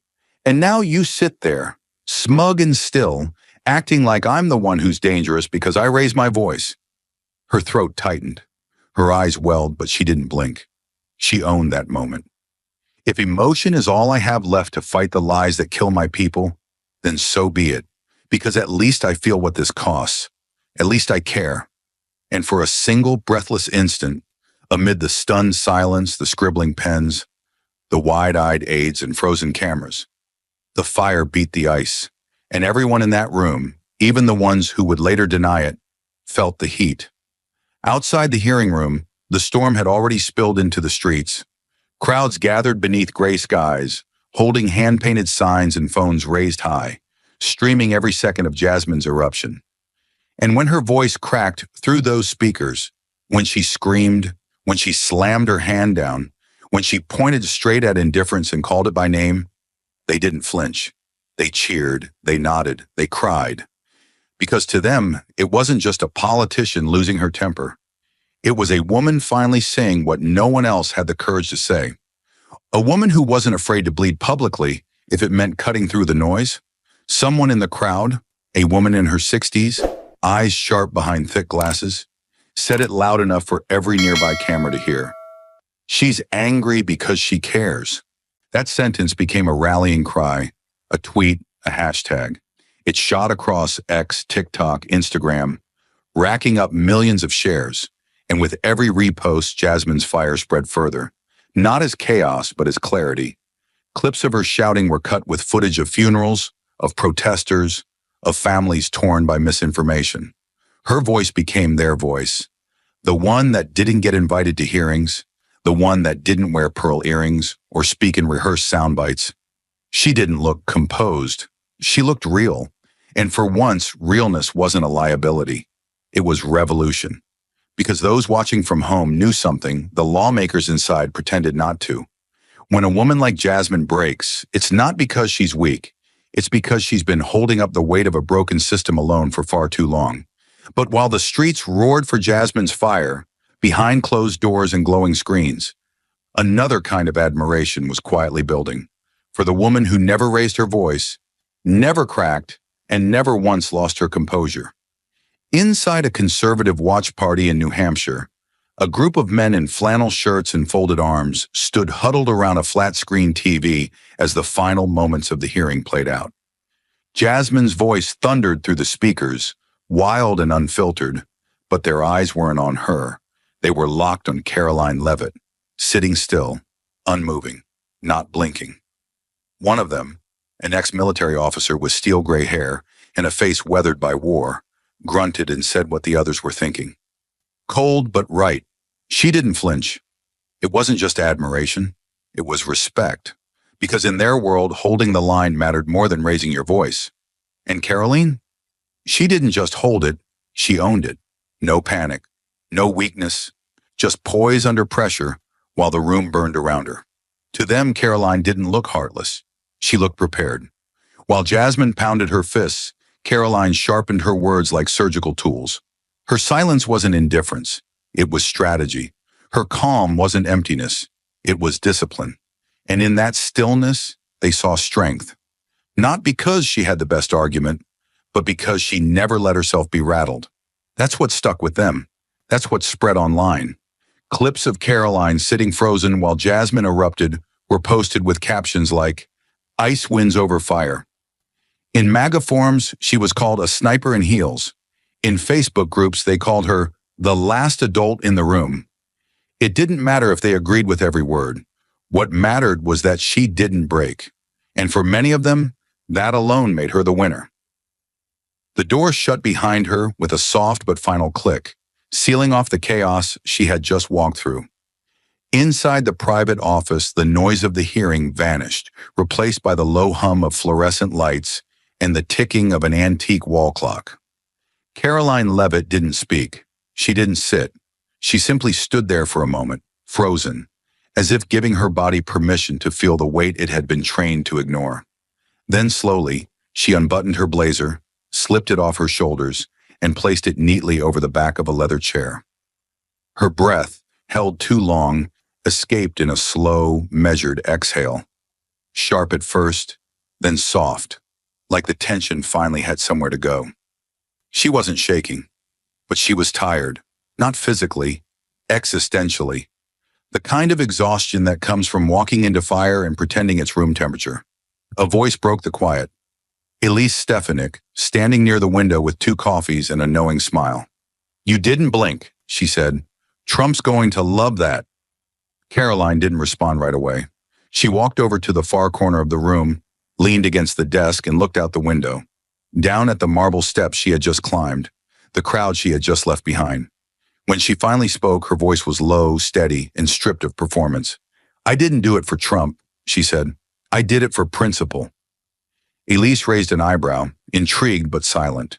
Caroline turned toward her, eyes steady. People have to be allowed to speak, even when it's messy, even when it's dangerous. Because the second we start silencing the ugly parts, We lose the right to call it freedom. And in that moment, there was no press, no committee, no hashtags, just a woman who had stood in front of fire and refused to flinch. Not because she was fearless, but because she believed that silence, when forced, was far deadlier than noise. While Caroline exhaled behind closed doors, untouched and unmoved, just a few rooms away, Jasmine was falling apart, because in a world that rewarded silence over truth, it felt like Fury had lost. The office door slammed shut behind her, not by force but by gravity, like even the air was too heavy to hold open. Jasmine Crockett stood still for a second, her chest still rising and falling, like she was holding in a scream that hadn't finished leaving her. Then, with no warning, she slammed her hand on the desk one last time. Not for drama, but because her body needed to release what her soul couldn't carry anymore.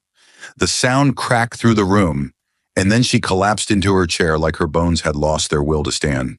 Her aides stood frozen around her, unsure whether to speak or just let the silence bleed out. Jasmine stared straight ahead, eyes glassy, lips parted slightly as if still catching the breath that Caroline's calm had stolen. Finally, in a voice so low it was barely audible, she said, "I yelled. I slammed the table. I put everything on the line." And she didn't even blink. She turned her gaze upward, blinking fast, but the moisture in her eyes betrayed her. "I brought fire, but she brought nothing, and still somehow won the room," she whispered, her throat tightening. "I felt like I was fighting for lives, and she was just reciting lines." Her fists unclenched slowly, shaking slightly as if her body couldn't decide whether to cry or to keep resisting. "I don't get it," she said, louder now, almost spitting the words. "Why does control get more respect than conviction?" Her team looked down, no one daring to answer. Jasmine leaned back in the chair, eyes fixed on the ceiling like it might offer clarity. She didn't have the truth. She had poise. And somehow, that was enough. Two women had stood before the nation, one roaring, one still. And as the echoes faded, what remained was not just noise or silence, but a question that cut to the soul of the country. Who do we listen to, fire or ice? They sat in the same room beneath the same lights before the same microphones. But they were never on the same battlefield. Caroline Levitt sat like a statue carved from granite, unmoving, untouched, and impossibly precise. Her posture was perfect, her tone coldly deliberate, her gaze steady like a sniper's. Every answer she gave felt like it had been rehearsed to the syllable, as if deviation meant weakness. She didn't interrupt. She didn't shout. She never showed her cards. For some, that was admirable. For others, it was terrifying. Because what do you do with someone who can watch the world unravel and still not blink? Caroline didn't speak for the people on the ground. She spoke for the blueprint, the Constitution, the concept, the theoretical America where freedom of speech floats in a vacuum, untouched by blood or consequence. Jasmine Crockett, on the other hand, wasn't there to protect the concept. She was there to scream for the casualties. Her words weren't clean, they were cracked. Her sentences weren't smooth, they were scarred, but every syllable had been earned through the grief of others. She didn't care about optics. She cared about the mother in Dallas who buried her son after he believed a conspiracy. She cared about the people who never made it to that hearing room because they died in the silence Caroline defended. And because she cared, she raised her voice. She pointed, she slammed the table. Not because she lost control, but because no one else seemed to feel what this all really cost. Jasmine's rage wasn't reckless. It was righteous. It came from standing at too many graves dug by disinformation and having to listen to someone call that tragedy messy freedom. They were both powerful, but in radically different ways. Caroline represented the strength of stillness, the type of power that says nothing and dares you to fill in the blanks. Jasmine represented the strength of emotion, the kind that's tired of screaming into a void and getting called too much for daring to feel. Caroline's calm made the room feel safe. Jasmine's fire made it feel honest. But the world has always rewarded one more than the other. Caroline was praised for being unshaken, for never letting her mask slip, for staying perfectly composed as if compassion were a liability. Jasmine was told to calm down, to be more measured, to be professional, as if professionalism required the erasure of pain. And that was the injustice. That in this country, truth wrapped in silence is called wisdom, and truth wrapped in grief is called hysteria. That Caroline could win with control while Jasmine lost for caring too loudly. That restraint was mistaken for integrity. That rage born from loss was painted as recklessness. In the contrast between them, America revealed its cruelest bias. We trust the voice that doesn't tremble, even if it's never seen the battlefield. We distrust the voice that breaks, even if it's breaking because it remembers the dead. But outside the halls of Congress, far from the polished floors and staged performances, a different kind of judgment was unfolding in living rooms across America, where men who had seen real war understood exactly what they were witnessing. The old man didn't watch politics like he used to, not since Iraq, not since burying too many friends in cemeteries with flags on their coffins and promises on their headstones. But that day, something about the headline caught his eye. Congresswoman Crockett confronts Press Secretary Leavitt in fiery showdown. He sat down, cracked open a beer with hands that still shook on cold mornings, and turned the volume up just enough to hear every breath. He didn't care about parties anymore. He cared about truth. And as the video played, he didn't just watch it, he studied it, like it was a battlefield briefing before a drop. The screen lit up with tension before a word was even spoken. Jasmine Crockett, eyes blazing, voice rising. Caroline Leavitt, face like stone, voice smooth as glass. Two women, same room, same moment, completely different wars. The veteran leaned forward, his brows furrowing like they did when a mission report made no damn sense. He could smell the powder in Jasmine's rage. It wasn't for show. It was the kind of fire that only came from seeing too much, losing too much, carrying too much alone. But Caroline, she was something else entirely. Calm, surgical. She didn't speak to persuade. She spoke to control. He watched Jasmine slam the table and stand with her voice cracking, not from weakness, but from impact. It reminded him of a sergeant he'd served under, who had once yelled at a general, not because he was insubordinate, but because the general was wrong. That man got discharged a month later, labeled unstable, but he was the only one who'd told the truth. The veteran felt the same heat watching Jasmine fight to be heard, while Caroline barely lifted an eyebrow. The silence wasn't strength, it was a shield, and shields, he knew, could block bullets, but also truth. His grandson sat beside him, eyes wide, asking softly, "Why is she so mad?" The veteran didn't answer right away. He muted the TV, took a long sip from his beer, and then, with the weight of 3 wars in his voice, he said, "In battle, the first person to strike doesn't always win.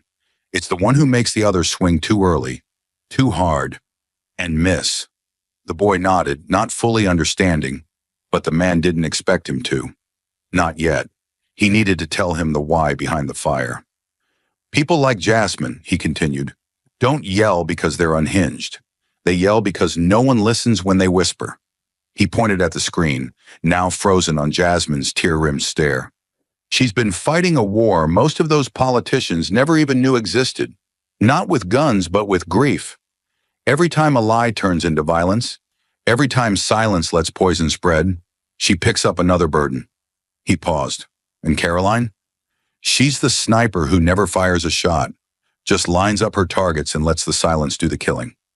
His grandson shifted, sensing the tremor behind his voice. The veteran's jaw tightened. He'd seen this tactic before, in Fallujah, in D.C., in VA hospitals. The strategy was always the same. Stay calm, let the other side burn out, make the fire look like a flaw. She played the long game, he muttered, kept her face still so the world would think that was strength. But I've learned something, kid. Sometimes the strongest one in the room is the only one still shaking.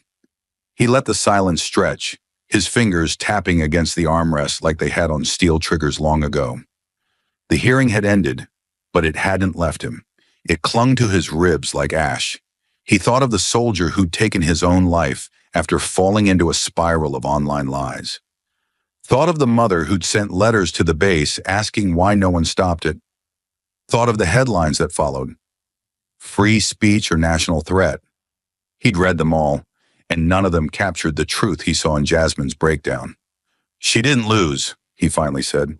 She bled in front of the country, and no one even offered her a damn bandage. His voice cracked, not from age, but from memory. That woman sat there and held the weight of people no one wants to talk about. And the other one? She smiled and called it freedom. He spat the last word like it tasted sour. I fought for freedom. I didn't fight so people could hide behind it, while they let neighbors turn on each other. The boy looked down, absorbing every word like gospel. The old man continued, voice low but firm. They say emotion is weakness in war. But I'll tell you this. Some of the bravest men I knew cried after the first firefight. They weren't weak. They were human. He nodded toward Jasmine's face on the pause screen. She didn't cry because she lost. She cried because she was the only one in that room who gave a damn what losing really costs. He leaned back, his spine aching, but his mind sharper than it had been in years. There's a difference between calm and cold, he said, and there's a difference between loud and alive. He looked at his grandson, seeing the future in that young face, wondering what kind of world would be handed to him, one that valued polished performance or one that still had room for truth, even if it shouted. Never forget this, he added. If the world tells you to sit still while people suffer, standing up might make you the only one who's still human.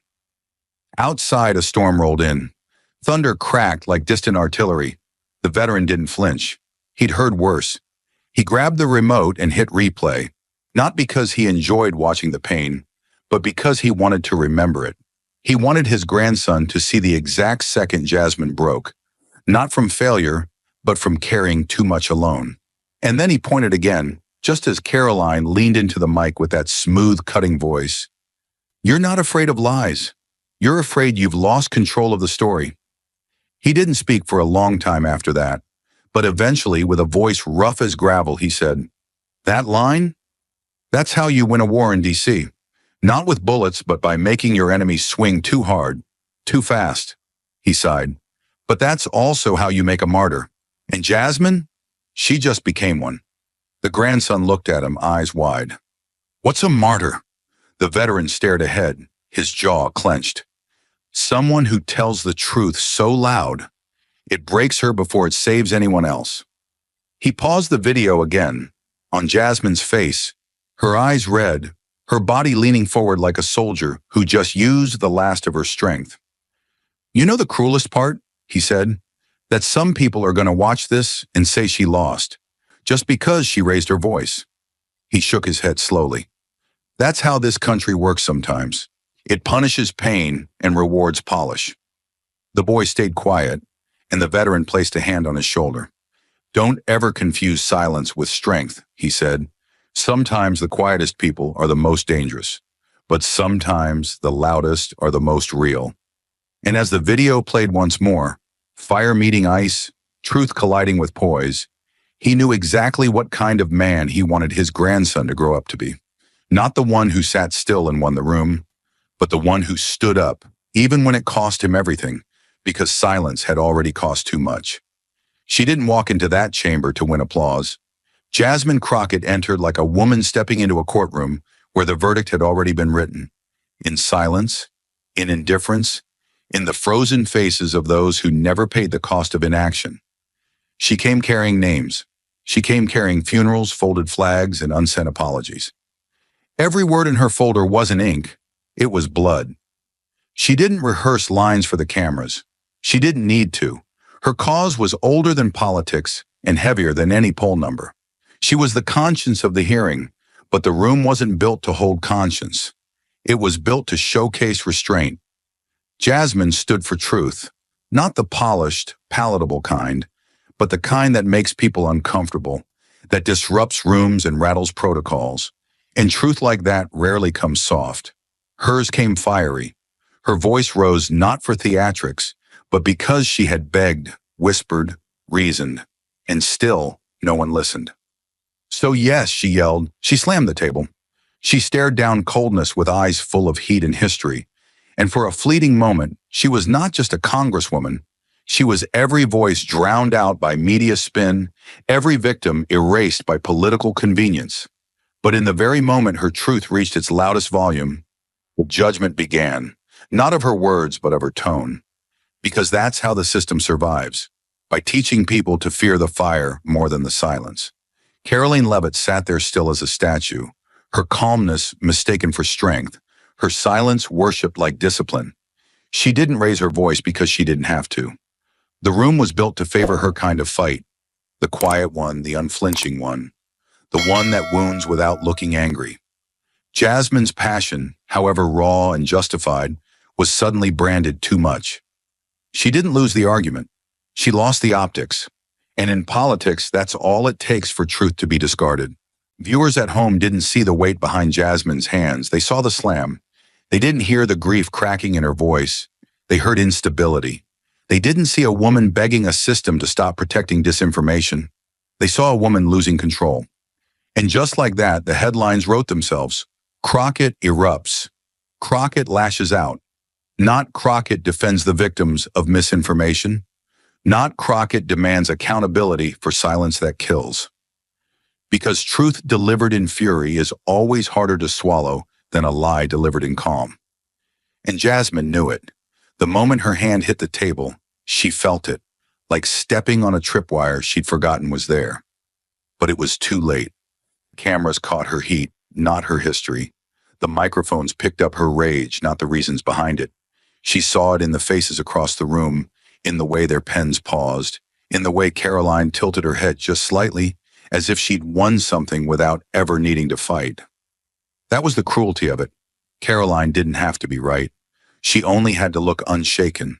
But Jasmine wasn't just fighting Caroline. She was fighting a system that rewards detachment over empathy, decorum over urgency. She was fighting the unspoken rule that says, if you cry, you're weak. If you shout, you're unstable. And if you care too loudly, you're unfit to lead. That's what broke her heart more than anything. Not that she got angry, but that her anger, born from compassion, was used to discredit the very people she was trying to defend. In a town full of mass, Jasmine dared to show pain, and the world punished her for it. She collapsed into her chair after the hearing, not because she was ashamed, but because she was exhausted from carrying a truth no one wanted to hear. Her aides stood silent, unable to look her in the eye. She didn't blame them. They'd seen it too many times. Women like her, black, passionate, driven by justice, weren't allowed to lose composure, not even for a second. The moment they did, their message vanished behind the smoke of their emotion, and Jasmine had just lit a fire she couldn't put out, not because she was wrong, but because she was real. And yet, isn't that what the country needed? Someone real? Someone who didn't rehearse heartbreak but lived it? Jasmine knew her outburst would become a meme, a clip, a talking point. But what she hoped, what she prayed, was that someone, somewhere, would hear the pain behind the volume, would understand that her screams weren't political, they were personal. They were for the father who died believing a lie, for the community that fractured over a conspiracy, for the country slipping deeper into the chaos that Caroline defended with pretty words and perfect posture. She didn't regret what she said, not a word of it. What she regretted was knowing that in this world, truth needed to be quiet to be believed, that if you told the truth too loudly, it stopped being called truth and started being labeled hysteria. That was the deepest injustice, because Jasmine wasn't hysterical. She was tired, she was heartbroken, and she was right. But in the echo chamber of politics, correctness doesn't always matter. Composure does. So when the headlines rolled in and the public picked sides, Jasmine didn't watch. She already knew. One side would call her brave. The other would call her unstable. And the truth, the inconvenient, necessary, painful truth, would sit somewhere in the middle, ignored. But she also knew this. She may have lost the room, but she didn't lose her reason. She didn't lose the names. She didn't lose the mission. And if losing control meant making someone, anyone, finally listen, then maybe it was worth it. But while Jasmine was judged for feeling too much, Caroline faced a different kind of reckoning, one far quieter, but just as brutal, the cost of never feeling enough. She didn't come to please. Caroline Leavitt entered the hearing room like a blade drawn from its sheath, sleek, controlled, sharpened by purpose. Her steps were measured, her face unreadable, her silence louder than most opening statements. The moment she sat down, the temperature shifted, not because she made it colder, but because she refused to bring warmth. She didn't smile, she didn't fidget, and when the gavel dropped, she leaned forward like a soldier reporting for duty, not a press secretary facing political theater. Every move was deliberate, every pause strategic. She was calm in the eye of a storm she anticipated long before she arrived. When she spoke, her voice didn't rise. It sliced. Her sentences were tight, each word carefully selected to serve a single objective: control the narrative. She didn't stall. She didn't over-explain. She didn't flinch when Congresswoman Jasmine Crockett's accusations flew like shrapnel. While the room tensed with emotional energy, Caroline remained still, utterly composed, unaffected by the chaos unraveling around her. That wasn't just posture, it was discipline, a weapon she had honed long before the cameras rolled. Because in a town built on spin and spectacle, the one who doesn't react becomes the one who wins. And in that moment, Caroline was winning. But something unexpected happened, something that couldn't be prepared for with briefings or bullet points. As Jasmine's voice cracked with fury and truth, something shifted, not in Caroline, but in the room. Eyes that once admired her calm began to question it. Was it strength or avoidance, conviction or calculation? The fire Jasmine poured into the floor like fuel suddenly made Caroline's poise look sterile. Even the most loyal viewers watching from home began to ask, why doesn't she flinch? Doesn't she feel anything? What had once been applauded as elegance now walked the line of emotional vacancy. Caroline wasn't oblivious. She saw the change. She saw the camera zoom in on Jasmine's shaking hands, her flushed face, her impassioned voice, and then cut back to her own expressionless mask. And for the first time, she wondered if the stillness she had crafted so carefully had made her invisible. Jasmine was raw, imperfect, human. And Caroline, she had mastered the art of saying the right thing in the wrong tone. Because in politics, truth isn't just about what you say, it's about how much you're willing to bleed for it. And Caroline had bled for nothing. She had grown up believing that control was power, that losing your cool meant losing your credibility. So she trained herself to stay calm in every room. She studied her opponents, never interrupted, never let them see her blink. It had always worked until now. Because in that moment, surrounded by the ghosts of misinformation and grief, her detachment didn't feel like professionalism. It felt like apathy. And in a world on fire, apathy doesn't read as strong. It reads as dangerous. Later, behind closed doors, Caroline sat in her office, blazer off, heels kicked to the side, eyes fixed on the muted replay of the hearing. She watched herself on the screen, perfect posture, clear speech, icy poise, and suddenly saw what the critics saw: a woman too distant to grieve, too polished to feel. Elise Stefanik told her she'd done great, that she'd looked like the adult in the room. But for the first time, Caroline wasn't sure that was a compliment, because adults cry, adults care, and caring had been stripped from her vocabulary the moment she chose restraint over resonance. She thought back to her closing line: "You're not afraid of lies. You're afraid you've lost control of the story." The room had gasped. She had delivered it perfectly. But had it been justice or just strategy? She wasn't sure anymore. What she did know was that the line had landed like a sword, not a bridge. It didn't build understanding. It cut off vulnerability. It was a win, but it didn't feel like one. Because sometimes silence isn't noble. Sometimes it's cowardice dressed in discipline. Caroline had been taught never to make it about herself, but now she wondered if detachment had made her forget why she did this. The Constitution, free speech, the right to speak, even when wrong. But what about the right to mourn, to care, to feel? Did defending the First Amendment require the sacrifice of her humanity? And if it did, was it still worth it? These were questions she couldn't answer with press releases or podiums. These were the kinds of questions that lingered long after the cameras were gone. Public reaction poured in fast. Half the country praised her precision. The other half called her a ghost. One clip went viral with the caption, "A machine in a human suit." Another read, "She didn't lose her cool because she never had a soul to begin with." Caroline read them all. She didn't respond. What would she say? That the coldness was protection? That being calm was the only way she knew how to survive in a world that never forgives a powerful woman for cracking? Maybe they were right. Maybe she had become too good at never showing pain. But deep down, Caroline knew the truth. Her silence had been her shield, but it had also become her prison. And maybe, just maybe, it was time to let it crack. The dust had settled, but the echoes lingered, not just in Congress, but in homes, offices, and social media feeds nationwide. People weren't discussing facts. They debated style. Who stayed calm? Who lost control? Jasmine Crockett's passionate outburst had been labeled hysterical, while Caroline Leavitt's icy calm was called strength. In this polarized era, truth mattered less than delivery. Tone became the verdict, and composure became the measure of credibility. Jasmine had spoken truth, but it was wrapped in fire. Her voice trembled not from weakness, but from the weight of injustice she carried. She fought for victims who had no voice, pleading for compassion in a cold system. Yet as she raised her voice, society punished her for daring to show genuine pain. Meanwhile, Caroline remained emotionless, controlled, precise, and perfectly composed. With a single quiet sentence, she had turned Jasmine's passion against her. "You're afraid you've lost control of the story." But Caroline's composure came at its own cost. Her unflinching coolness made her appear robotic, distant, and heartless.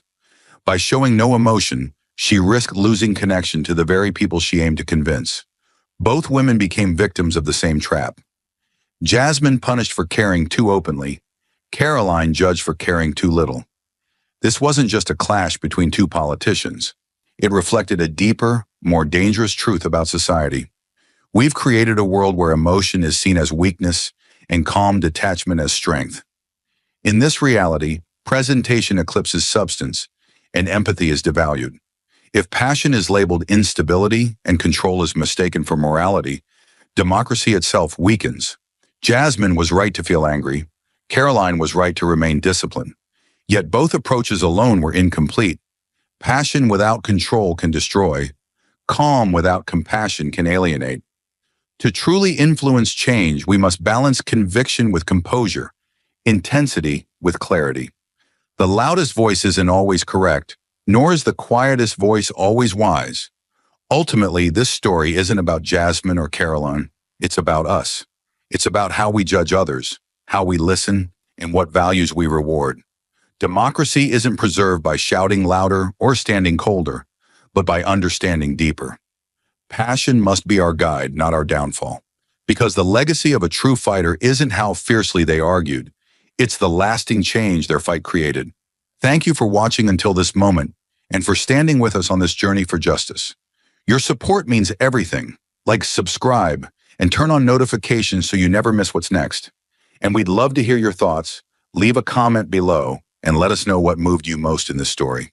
Together, our voices make a difference.